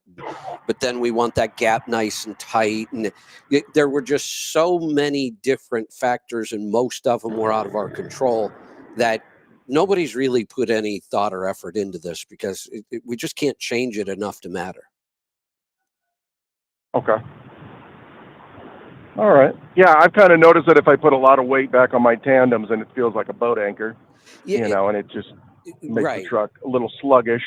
But if I can put a little bit, like I said, 60-40 kind of on the drives over the tandems, then it just makes it feel like I can take off better. And I haven't really been able to see it in the fuel economy. Well, but and that's the other factor. We will feel that weight shifting around. If we have the ability to shift much, we will feel it. We can tell, but it's not really telling us anything. What we feel may be completely inaccurate when it comes to true efficiency. Sure. Yeah, and again, what it really comes down to is the gains that we might make by trying to shift a bunch of weight around aren't even worth the time we're going to have to mess with it. Yeah, and so really, I tell people, look, do what you can to keep that gap nice and tight. That is a factor. If you can shift weight around and get that gap nice and tight, do that. Other than that, there's just not and we don't even know. I don't anyway, and I've researched that. I don't know where it would be optimal if there's enough difference to matter. Okay. All right. I had a second question if you got the time. Sure, go ahead. Jake brake, like going downhill, most of the time I use my Jake and never even touch the brakes on the truck. Yeah. But I was wondering, is there wear and tear on the Jake brake and on the engine by using the Jake brake more than using the actual brakes? I was assuming that it's easier to replace brake pads than it is to have, an engine problem, and probably less expensive. But I just didn't know if that was the most efficient monetary or, way of braking. There's Jake brakes can wear out over time, but for the most part, we see most engines, the Jake brake stays functional well past 1 million miles. I mean, we don't, when you're having an overhead set, you can have some things adjusted. There's some basic maintenance to them, but and eventually they can wear out and you can rebuild them. But the cost of that, because they go so long without needing that, is pretty minimal. Brakes, we're going to wear brakes out. The more we use them, the more we're going to wear them out. Then we're going to have to replace them. There is Sure. virtually, in my opinion, there's virtually no downside to using the Jake. It is more efficient. It does not Okay. use any fuel. When the Jake is activated, there's no fuel going through the system really at all. So we're Sure. not burning any Yeah. fuel. And it is a more efficient way of, it's safer, it's more efficient. Now, somebody's going to send me a text or scream about, oh, but what about the rain and the snow and the I get all that. Any professional driver should understand when it's safe to use your Jake and when it isn't. I shouldn't have to explain that every time. But when it is safe to Exactly. use Yeah. the Jake, it is more efficient. Okay. All right. Even if the newer trucks, so I have disc in all 6 positions, and I'm kind of on track of using up those pads in like 600,000 miles, and that's probably because I use the Jake so often. Yeah, but when they've inspected them, where the pads are at, they're probably going to make about 600,000 miles. Yeah, that's kind of the point. I mean, at some point you're going to have to replace, and 600,000 sounds about right. And if you're using the Jake more, you're going to wear out the brakes less. And like I said, very, very seldom do I ever see a truck that needs anything done to the Jake brake at 600,000 miles. Maybe adjusted, but again, we can just do that as part of an overhead.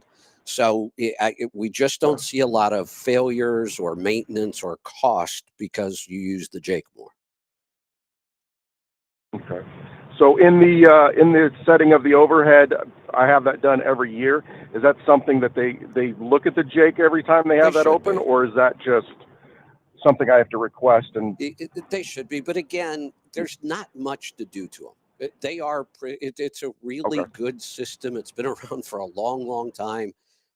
They've improved it, and it was good when it originally came out. It's only gotten better. So we just see very, very little cost associated with that Jake brake, no matter how much you use it. With the Jake. Okay. All right. Well, thank you so much.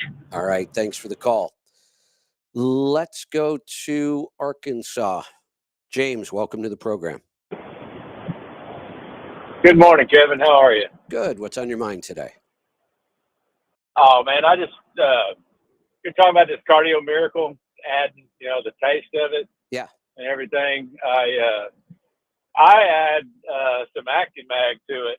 Sweat a lot anyway. Add that to it. Ah. It puts that fruity flavor back into it used to have. I ran out of that ActiMag, and I found out when everybody was complaining about it. It tastes terrible. Hey, I hadn't. And I like the original. I like the original better. My wife quit drinking it because she can't stand the taste of it. She can't find nothing to. She's a super taster anyway, but But I just wanted to throw that out there. I like that idea. It really helps. I hadn't thought about that. It really helps. I'm not just a little bit. You don't even need very much. I'm not wild about the taste of ActiMag.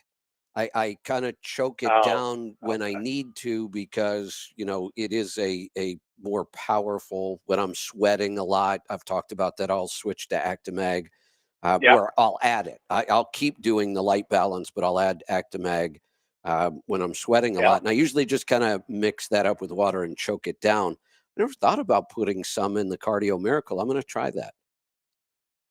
Well, I put the apple cider vinegar and the light balance and the ActiMag now to counteract that taste of the Cardio Miracle, and I usually just drink that once a day and a 30, big Yeti. Yeah. And that works for me. And I put the lime juice or lime and lemon helps too, I'm to the point now where I'm just curious why, the taste. I know they put good things in there. They put good things in there extra, but made the taste bad. I mean, I don't know if is that really helping their bottom line at the end of the day?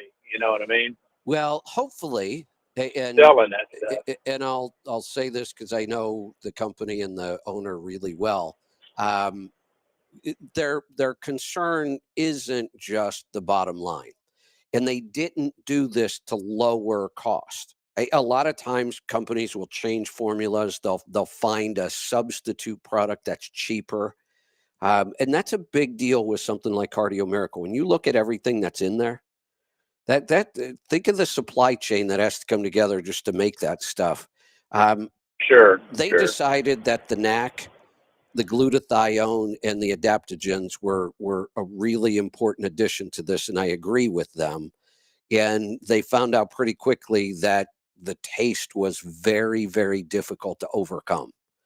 And they worked on it pretty hard and came up with vanilla as the one thing that kind of covered up some of those bad tastes, but it did change the flavor of the product significantly.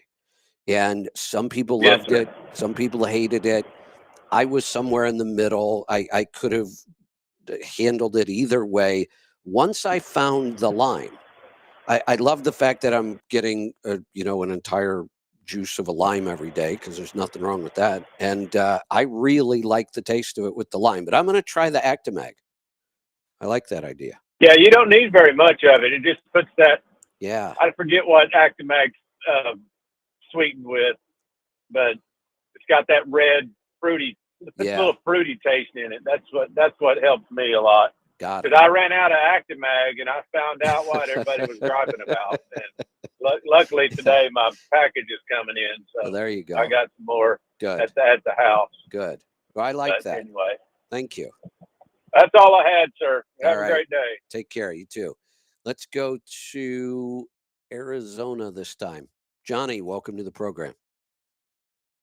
Hey, Kevin, I got a question about disability. I'm an LLC S Corp, and I injured myself and my back after 35 years of LTL prior. So I was looking at the rules for disability. It says you can work some while you're on disability, but you can only make so much money a month to go along with your disability. Well, hold on, because this can get confusing. The word disability isn't telling me enough. What type of disability are you collecting from? Is it a private insurance that you bought? What are we talking about here? I was thinking about going on, the SSI, government disability.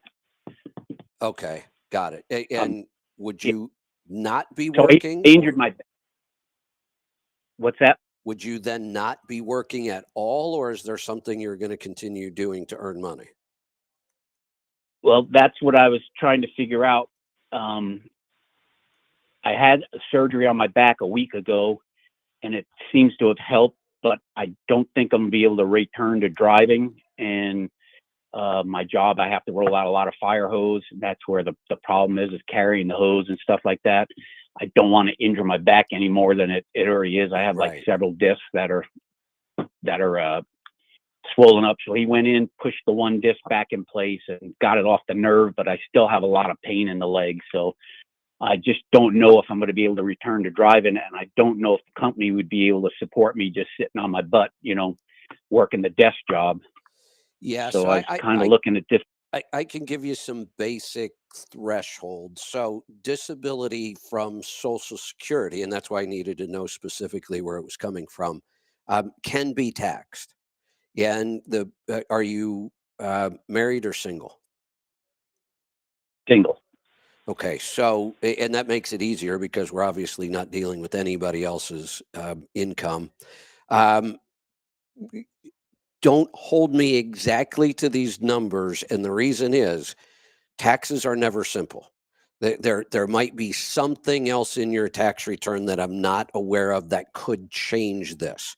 But basically, you can earn up to like $25,000 total income for the year.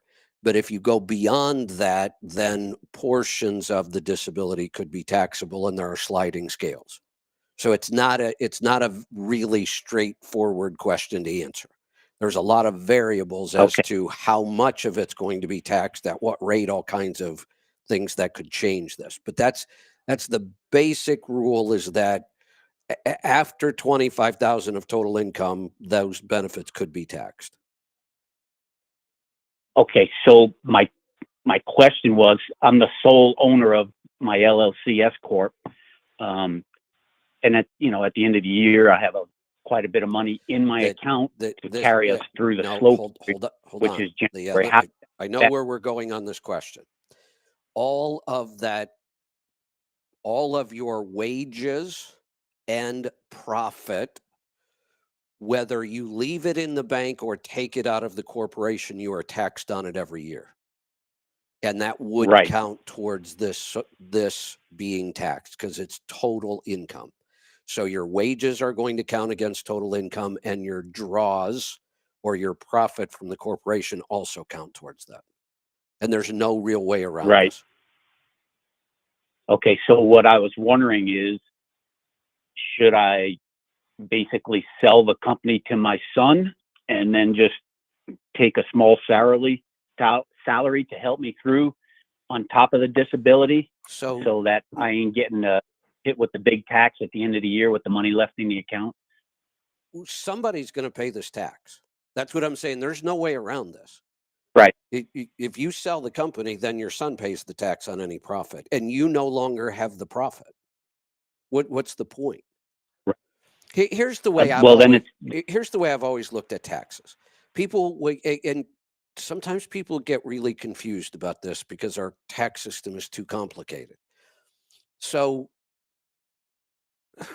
I used to have really good analogies for this because I used to do it a lot, but I got to think through this in this case, make sure I'm explaining this right. Let's say that I give you $1,000 and it's business revenue.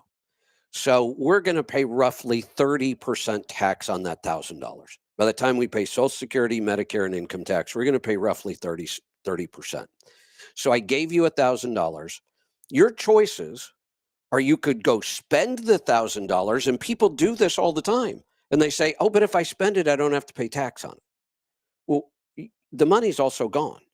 You no longer have the $1,000. Now, if I give you $1,000 and you just say, look, I really don't need anything right now, I'm just going to put the money in the bank. Well, now you're going to have to give 300 of it to the government, but you still have 700. People like that. So I don't really try to make less money or spend more money to avoid taxes. That never made sense to me. Pay the tax and keep the profit.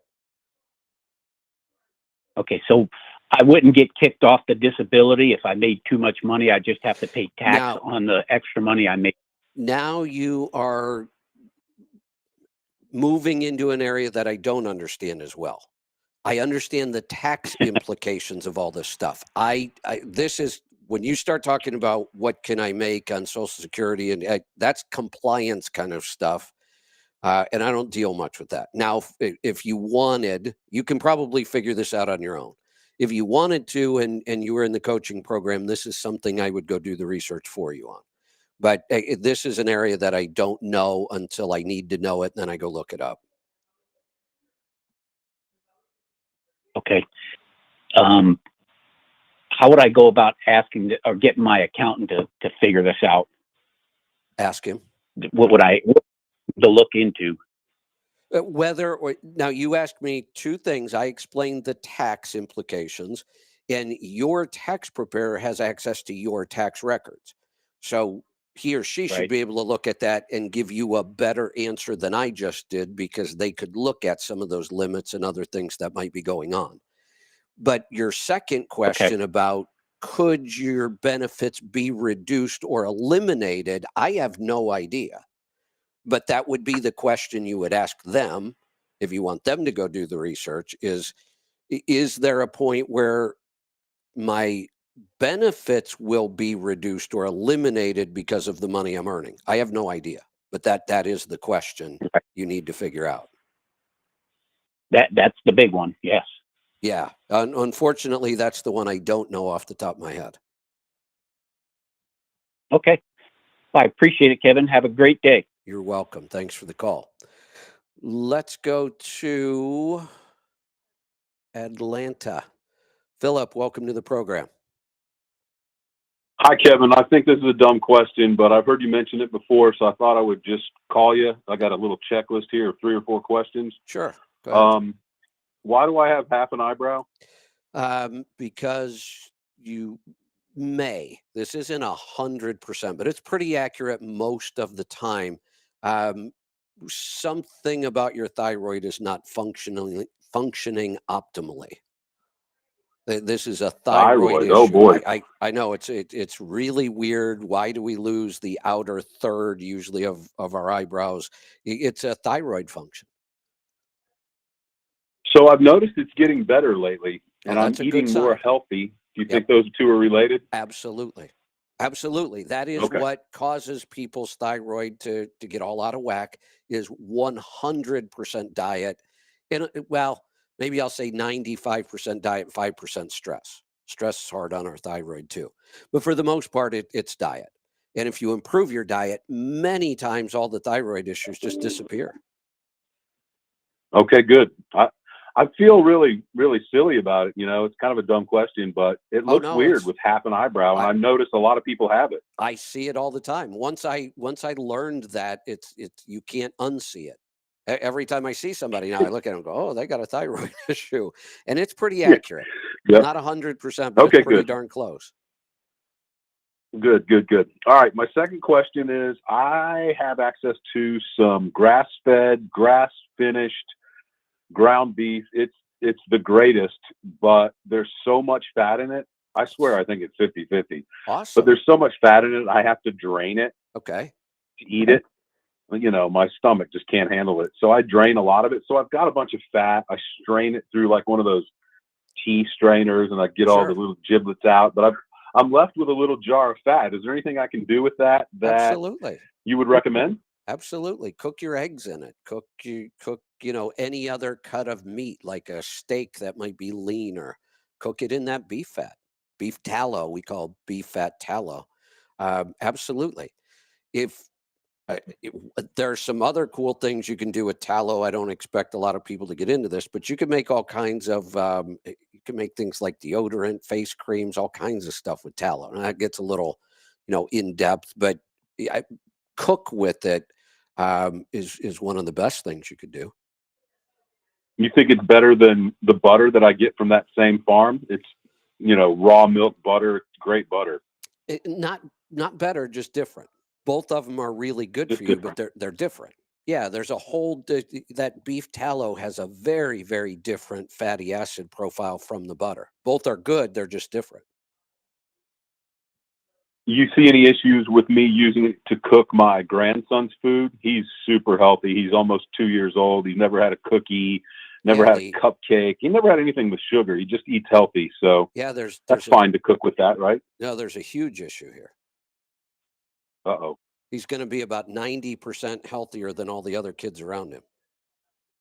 He already is. Like you go to the pool and the kids are running around like psychos screaming for sugar, and he's just completely normal. Like, I'll take some broccoli.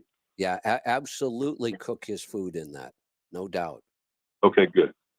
All right, good. Any suggestions for a sunscreen for him?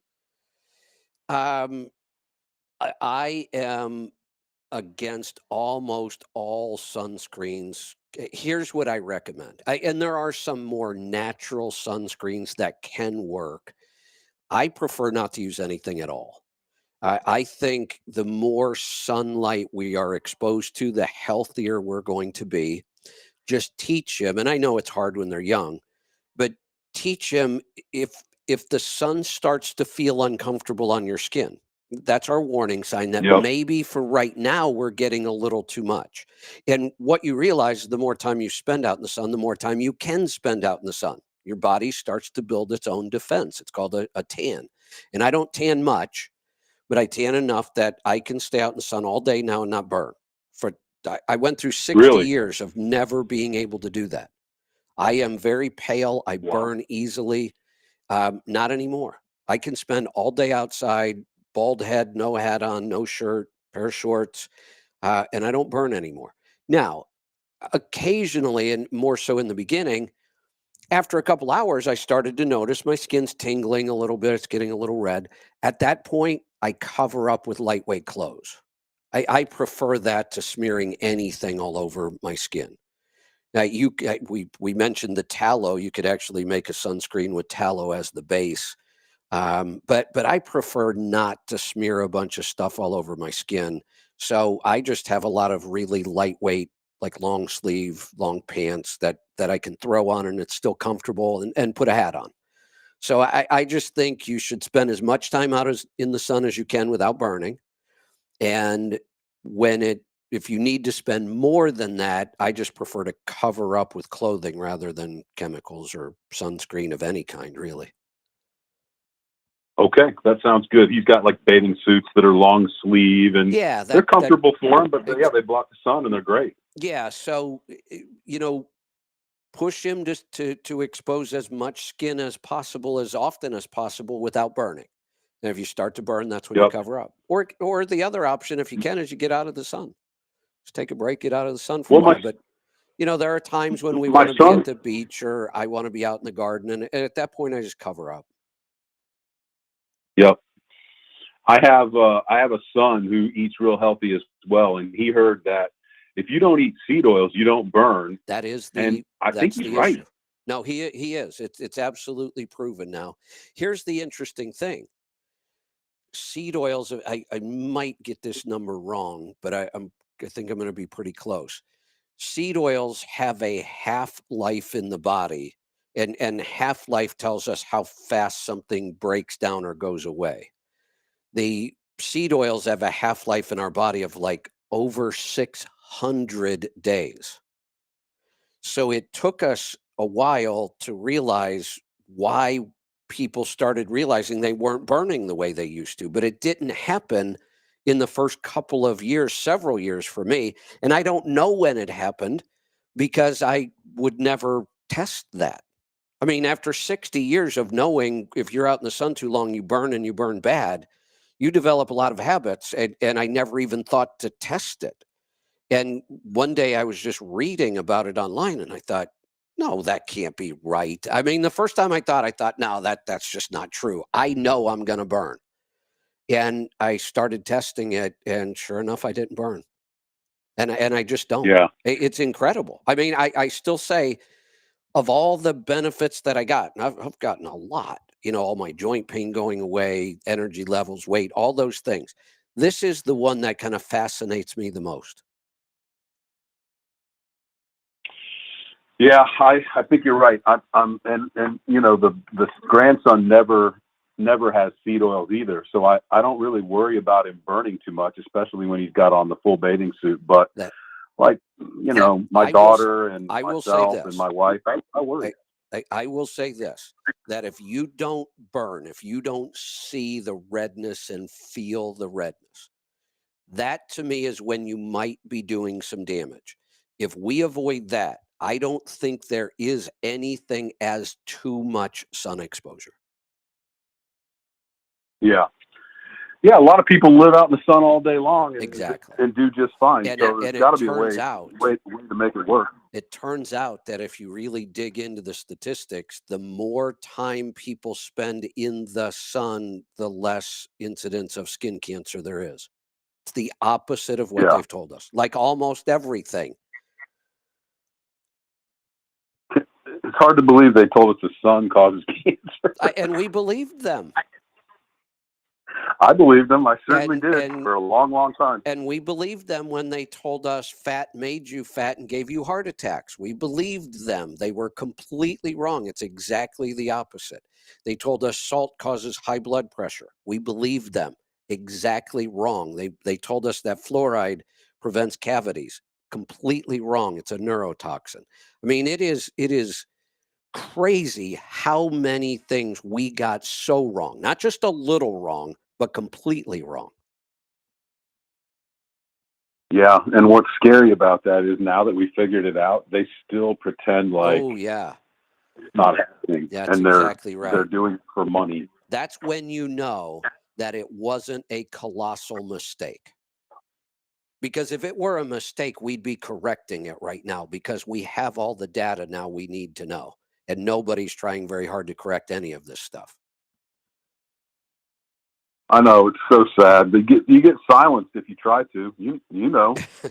Yeah, I'm pretty familiar with that. Yeah, Wednesdays I can't. I have to turn off my live stream on YouTube on Wednesdays. Hey, Because you get in trouble, they'll scan it and they police you. Oh, they absolutely do. They delete my videos and then give me warnings if it happens too many more times. They're going to delete my entire account. I've been threatened with that multiple times on YouTube, and they have taken down many of my videos, mostly about the vax. If I like today, if I use the word vaccine, like I just did, and this is on YouTube because it's a Monday, they'll flag this one. If I say too much about that, they will flag this one and then they'll delete it. Here's the I have to be careful how I say this because people just freak out. But I think we have to talk about this. We have to. And I know these are people's lives and people die, but people die much more from misinformation than almost anything else when it comes to health. The former CEO of YouTube, it's a woman, I can't even remember her name right now. She was the driving force behind deleting and censoring anybody who tried to talk about the vaccine. And she was open about it.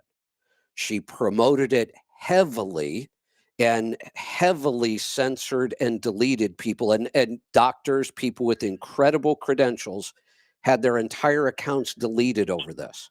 And I am sorry to say, she just died from a turbo cancer. Wow. 56 years old. Oh yeah.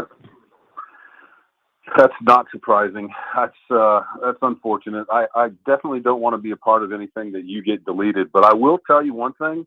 Your Instagram account lately is spectacular. They do a little recap of something you said that was interesting. It's kind of long. It's got, they're flashing up CMC and whatever topic is going on. I don't know what you did, but your Instagram account looks really good lately. Well, thank you for the feedback, because what we did is we contracted it out. I have some now. Obviously, all the content is mine, so it isn't like I'm paying somebody else to write my posts. The content is all mine. It's all video content. But we are paying somebody to do what you just said, to make it, nice, clear, concise, short videos on one topic. And, we've got the transcription going on, and yeah, they are doing a fantastic job. I can't believe it. I want to know who that company is. You probably can't say it over the air, but at some point I would like to. And that leads me to my last question. Do you ever do any one-on-one coaching or consulting? So what I do, and I've said this before, and I get all kinds of nasty hate mail when I say it, but just based on my time and what I think the most valuable use of my time is, if I am coaching one person at a time, I put a rate on that of like $500 an hour. And people freak out. I'd pay it. Like, oh my God, you got to be kidding. Well, and sometimes even at $500 an hour, I just tell people I don't have time. To me, I have messages that need to reach the masses. That's kind of how I feel. That I am more valuable helping people understand the big picture. And then there's other resources out there if you need more help and more details. So I tend to focus my time on this, where I'm talking to you and we're talking about lots of topics, but there's 40,000 people that are listening that benefit from this.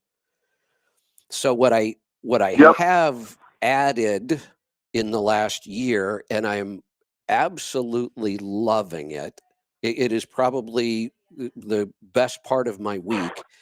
Every week I do a group coaching call. So it is much more one-on-one and more in-depth than what you and I are doing right now. For example, the caller about Social Security, the question about Social Security. If somebody's in my group coaching and that's their question, I don't tell them, oh, well, go back to your accountant and I go do the research for them. And then we talk about it and share it within the group. So I am working one-on-one, but it's a group environment, so everybody learns from it. And the interesting thing I found, I thought, okay, I'm going to have to really limit the size of this group because I only have so much time. And if I'm putting this much effort into somebody's question or problem or issue, I got to manage that. And immediately we had a bunch of people sign up, and it's $75 a month, and there's no commitment. You can sign up 1 month and quit and come back 3 months later when you have another problem. And in 1 month, you're going to get 4 coaching calls because I do one every week. In the beginning, we had a bunch of people sign up, and I kind of panicked. I'm like, oh, I didn't think we'd get that many signups, and I'm not sure if I can handle all that. Well, then what I found out, it is about 80% of the people that have been in the program for months and months and months, they've never asked me a single question. So I started reaching out to people and saying, I noticed you've been in the group coaching for 5 months now, and I haven't heard from you. And they said, oh, well, you probably won't.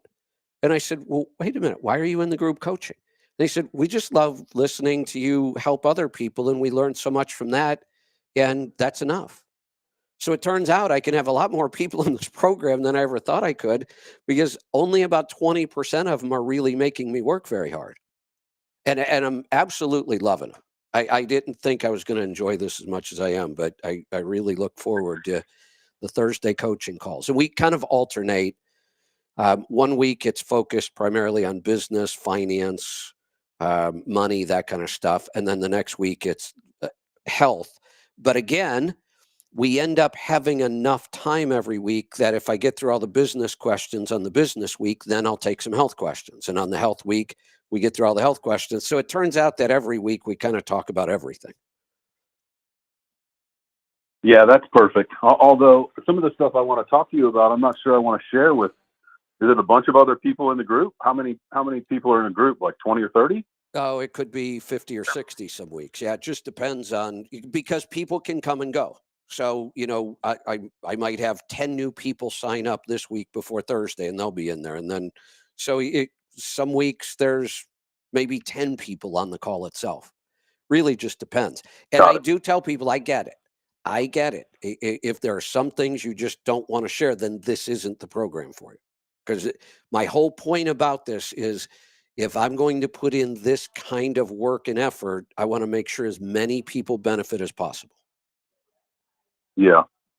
Yeah, that sounds good. I'm just thinking like there might be embarrassing topics people want to talk about, not me, but there's things out there in your health that you might not want to tell everybody. Well, health is a big one, and I get that. And I tell people, and I will get people in the group saying, look, I'm in the group, I'm paying for it, and they'll try to send me a direct text message, and now they want me to help them over text, or they want a personal phone call. No, that would be the $500 an hour. Instead, you get 4, usually 2-hour calls a month. So that's 8 hours. That would be $4,000 under my $500 an hour rate. And instead of $4,000 a month, you get it for $75. So if you can, just get over it. If you want me to help you solve it, get over it. We've all dealt with all these things. I get some things are embarrassing, but that's how the program works. All right, I'll do it. Maybe I'll give a fake name when I call it and say you can do that too. ED. Yeah, no, absolutely. I don't care. We don't use handles. Don't call me and tell me you're Yosemite Sam or Space Cowboy or whatever. But you can make up any name you want. I don't really care what somebody's name is. I'll help you. All right, that sounds like a plan. I'm signing up. I'll talk to you on Thursday. All right, I'll look forward to it. Thanks. Let's go to Oklahoma. Paul, what's on your mind? Howdy. He won't be able to use my name. People will know. So. That's right. So, hope that guy is still listening, because I'm going to rephrase a question that he asked, and he will totally be turned off. Okay. By doing that ever again. What chemical should I use to protect my skin? Yeah, you're right. That's right. And I there are. I can't remember the last time I wore sunscreen.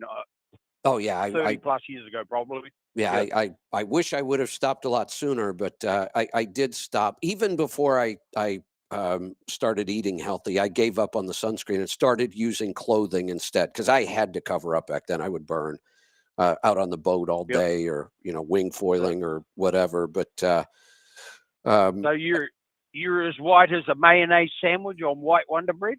pretty much, yeah. That's That was some twit on the TV compared to someone like that the other day. So yeah, look, how is that not an absolute racist comment? exactly. But Come it's on. like if I said Kamala Harris is as dark as an Oreo cookie, oh, that's racist. Yeah, So, Well, here's the thing. I wish we could just drop all of this. We are just human beings. We're all human beings. Yeah. Our ancestors came from a different part of the globe. And if they got more sun there, you have more melanin in your skin. That's all this is. And we're never going to stop it until we just stop talking about it. We don't need programs. Everybody's the same. We're all human beings. You should be judged on that's right. your attributes as a Character. human being, not the color of your skin. That it just makes me crazy that we keep perpetuating this. So you were talking about RPM. A trailer I used to tow in New Zealand, it was called the RPM trailer, and it was full of RPM, which was a road patch mix. It was this liquid slurry that they sprayed out the back. Yeah. So it's like, and we were paid by RPH, rate per hour. We got paid by the hour because it was so slow. You'd go along the road at like 1.5 miles an hour. So spread this crap out the back, and they spread it around. But it worked. That acronym seems to get used a lot. Yeah. So I seen this video a couple of weeks ago, and a guy said, if you've ever had vanilla ice cream with olive oil and salt on it, and he was a little bit wary, and then he tried it. He's like, oh my God, this is good. And it's like an hour later, it's like, I got to try this.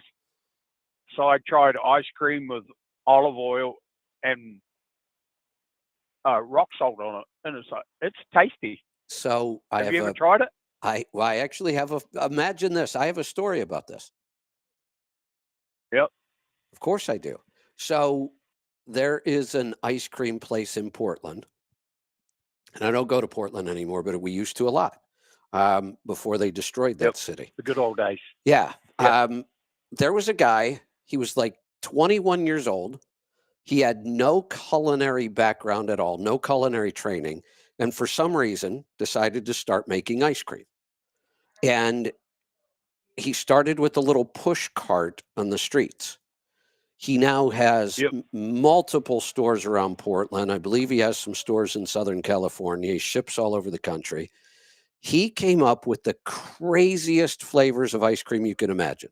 And they still do it. Every month they have their basic stuff that they've been, forever that's been on the menu.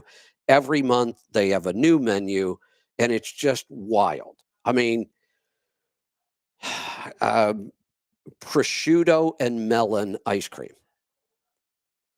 Bacon. I mean, just some of the strangest ice cream. And yet he always pulls it off. And one of the first ice creams I tried when we went down there, they had an olive oil ice cream. And I thought, that just sounds crazy. So I tried it. It is amazing. Now, the trick is you want to use a really good olive oil that you like the taste of. Olive oil has a pretty distinct taste. Some of them are really grassy. So you want to find a really high quality olive oil that you like the taste of. But olive oil and salt on some vanilla ice cream is incredible. Now, here's the other thing I did. It was tasty. Yeah. So when you hear the term vinaigrette, it's like a dressing, a salad dressing. All salad dressings are basically the same thing. They are a fat or an oil, an acid like vinegar or a lime juice or lemon or something like that, something acidic, and then usually flavorings. I mean, a straight vinaigrette would just be olive oil and apple cider vinegar. That would be a straight vinaigrette. That's what all vinaigrettes are. Olive oil and acid, basically. So they have this olive oil ice cream. Then they also had a strawberry balsamic ice cream. So they used a really good, high quality balsamic vinegar. And I thought, well, what if I mix the two? What if I get one scoop of each? Now I have olive oil and an acid of balsamic vinegar. That was incredible. I might have to try ice cream tonight at home. I know. New adventure. So yeah. So yesterday, some people are going to be really annoyed about this happening. If you don't like paid parking at TAs and Petros, yeah, you're in for a surprise. So the TA at Cartersville, Georgia, they got the in and out. They don't have the gates up yet, but give them another week or so, and it will be all paid parking. I'm thinking paid. So if you don't buy fuel, if you go into the parking area, you're gonna pay to get out or spend some money. So yeah. And then West Memphis, the Petro at West Memphis yesterday. I'm not against them putting a gate up and you got to pay to be in there. I'm fine with that. But the way they laid the gateway out at West Memphis, it's going to be a cluster because you come in, they put the gate further in. So you come in there and if people are lined up to get onto the fuel island, you're not even going to be able to get in past the gate. Oh, what a mess. They didn't. I said to the guy, I said, I'm not against the paid parking. I said, but I'm against the design of this one because you're going to come in there and, I want to get the fuel island. And, so they didn't think about that really good. But I never I guess they'll work it out in time. I never really thought there was going to be this kind of pushback on paid parking. I remember paying for parking in New England 30 years ago. Yeah. Big It deal. got to the point where it was free for so long, everybody thinks it should be free. That's the problem with our country.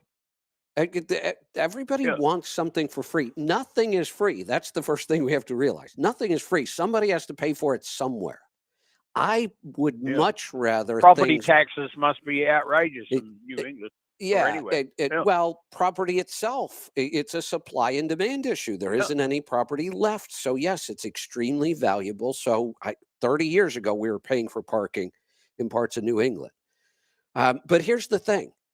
Somebody's going to pay. Everything has a cost. Somebody has to pay that cost. Yep. I prefer I can't even believe I'm going to use this word, but I am. I prefer a very transparent system where I know exactly what I'm paying for and why. I'd rather pay for the parking directly when I need it than just have the truck stop jack up the price on everything else to try to cover all those costs. Your paper towels are $3.95 per roll. Right. Go to Walmart and buy 6 rolls for $3.95. Right. Now I have a choice. I can go to Walmart to get the stuff that I can get at Walmart really cheap, and I can go to the truck stop and pay for parking. I would much rather do that. Yeah, well, I try to stay away from truck stops. If my fuel card would work at unmanned, unattended, like Pride Fuel and that, where it's an unmanned facility, you pull and swipe the car. I'd use that if there was more of them. I'd use that. I don't need absolutely. Damn truck stops, so. I would. Yeah. If I could fuel elsewhere, I would probably spend almost zero time at truck stops. Yeah. So, one other thing. Yesterday, I was trucking along and I didn't have much to do yesterday, so I was kind of bored sitting around. And I started looking at auto car trucks, which are probably the oldest manufacturer of transport equipment in the world, at a guess. Could trucking. Be. Yeah, got to be close. Even though, because they were like 1897 or something when he built the first one. So they actually I wish they would build over-the-road trucks. They actually have some really good features. the video I watched yesterday. Can't remember the model number. It was the conventional one. They use it for cement mixers and roll-offs and stuff like that. To get in behind the dashboard, to completely remove the dashboard, every single fastener is the same size Allen key. That's it. And the fuse panel, you undo four twist offs, which you do by hand. It's on the right hand side, and you pull the cover off, and everything is down in the floor panel. You got to lay on your side to get to it. You know, one of the simple stuff like that. You know, one of the worst things I realized that they've done to vehicles, and I get why they did it, but I would prefer we go back to much older ways when it comes to this. When they try to hide every single piece of hardware so it doesn't look like there's anything holding stuff together. You know, you can't see a screw anywhere. You can't see a fastener anywhere. Vehicle interiors have gotten so bad about this.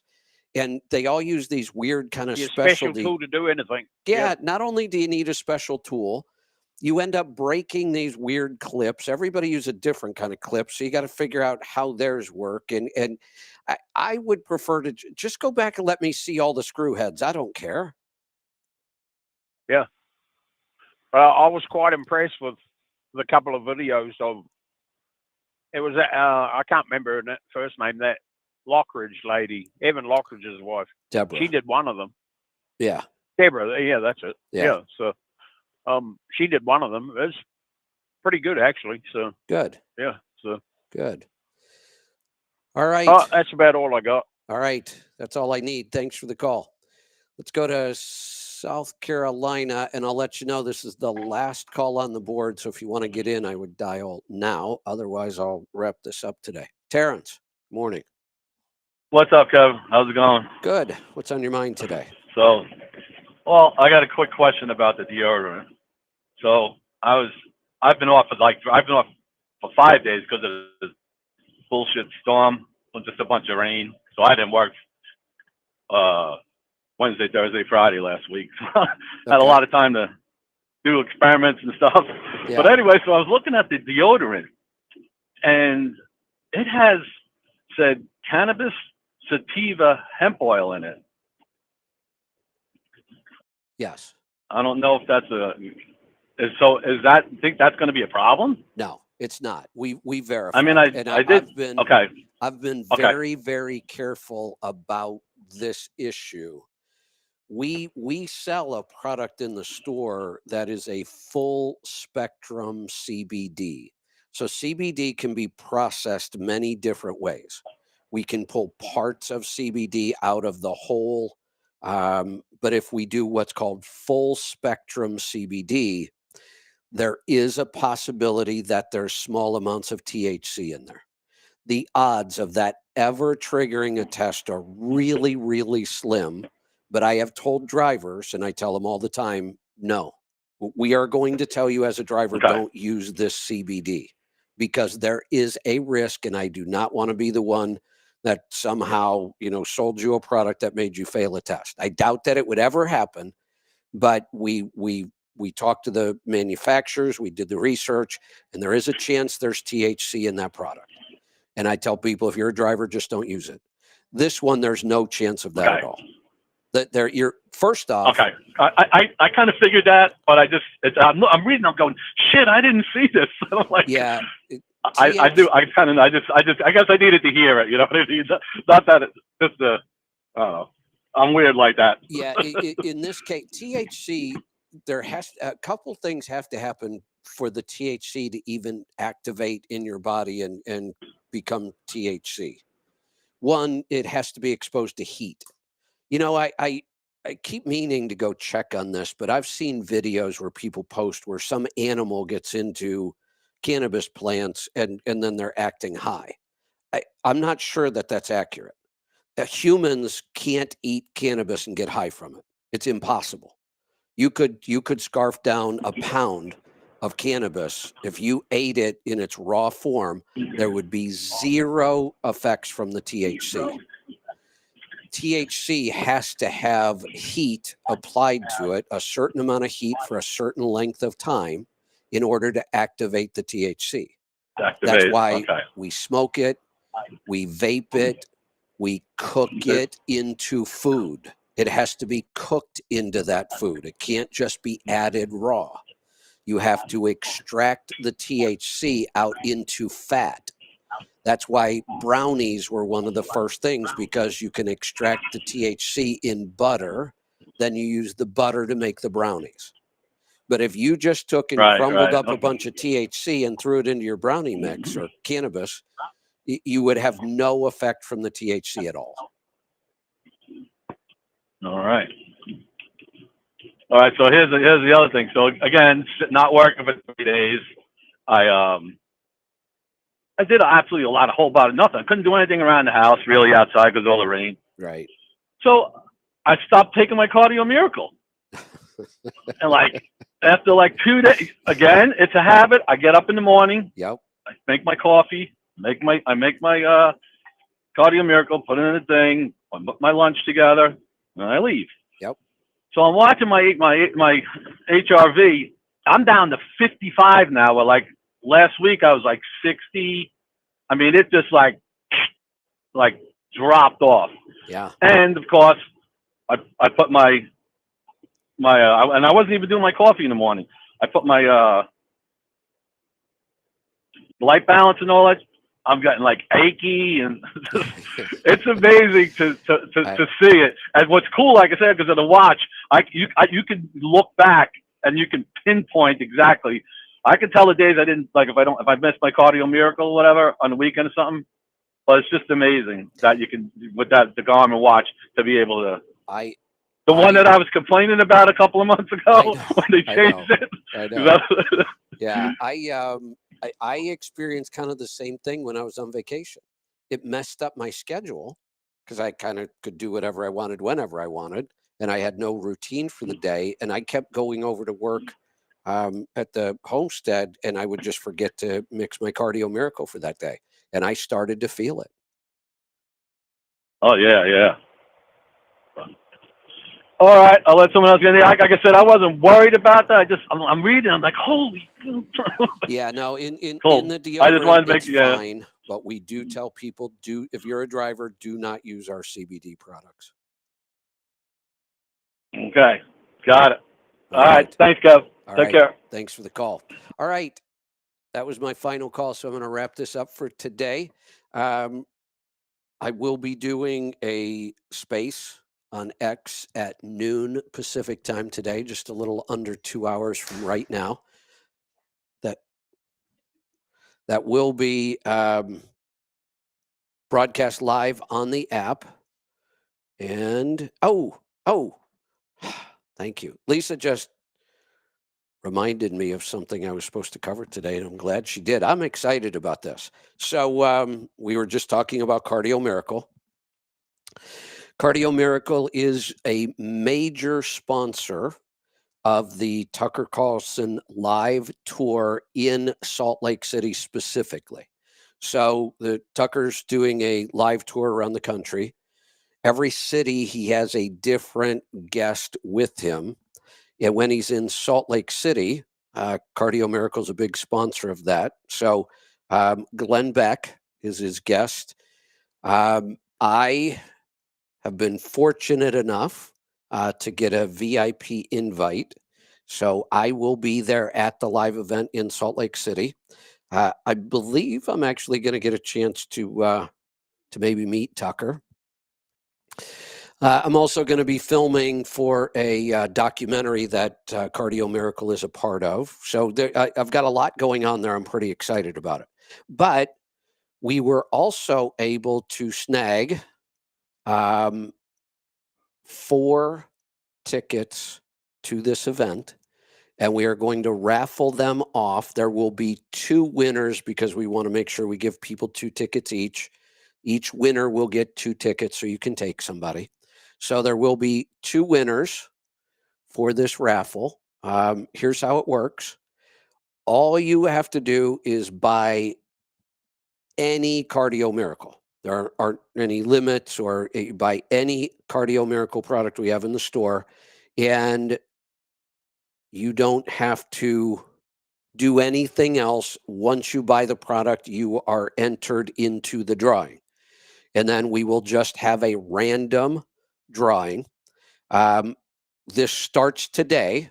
So if you go into the store right now and you buy a Cardio Miracle, you will be entered into the drawing. It ends on the 23rd of August.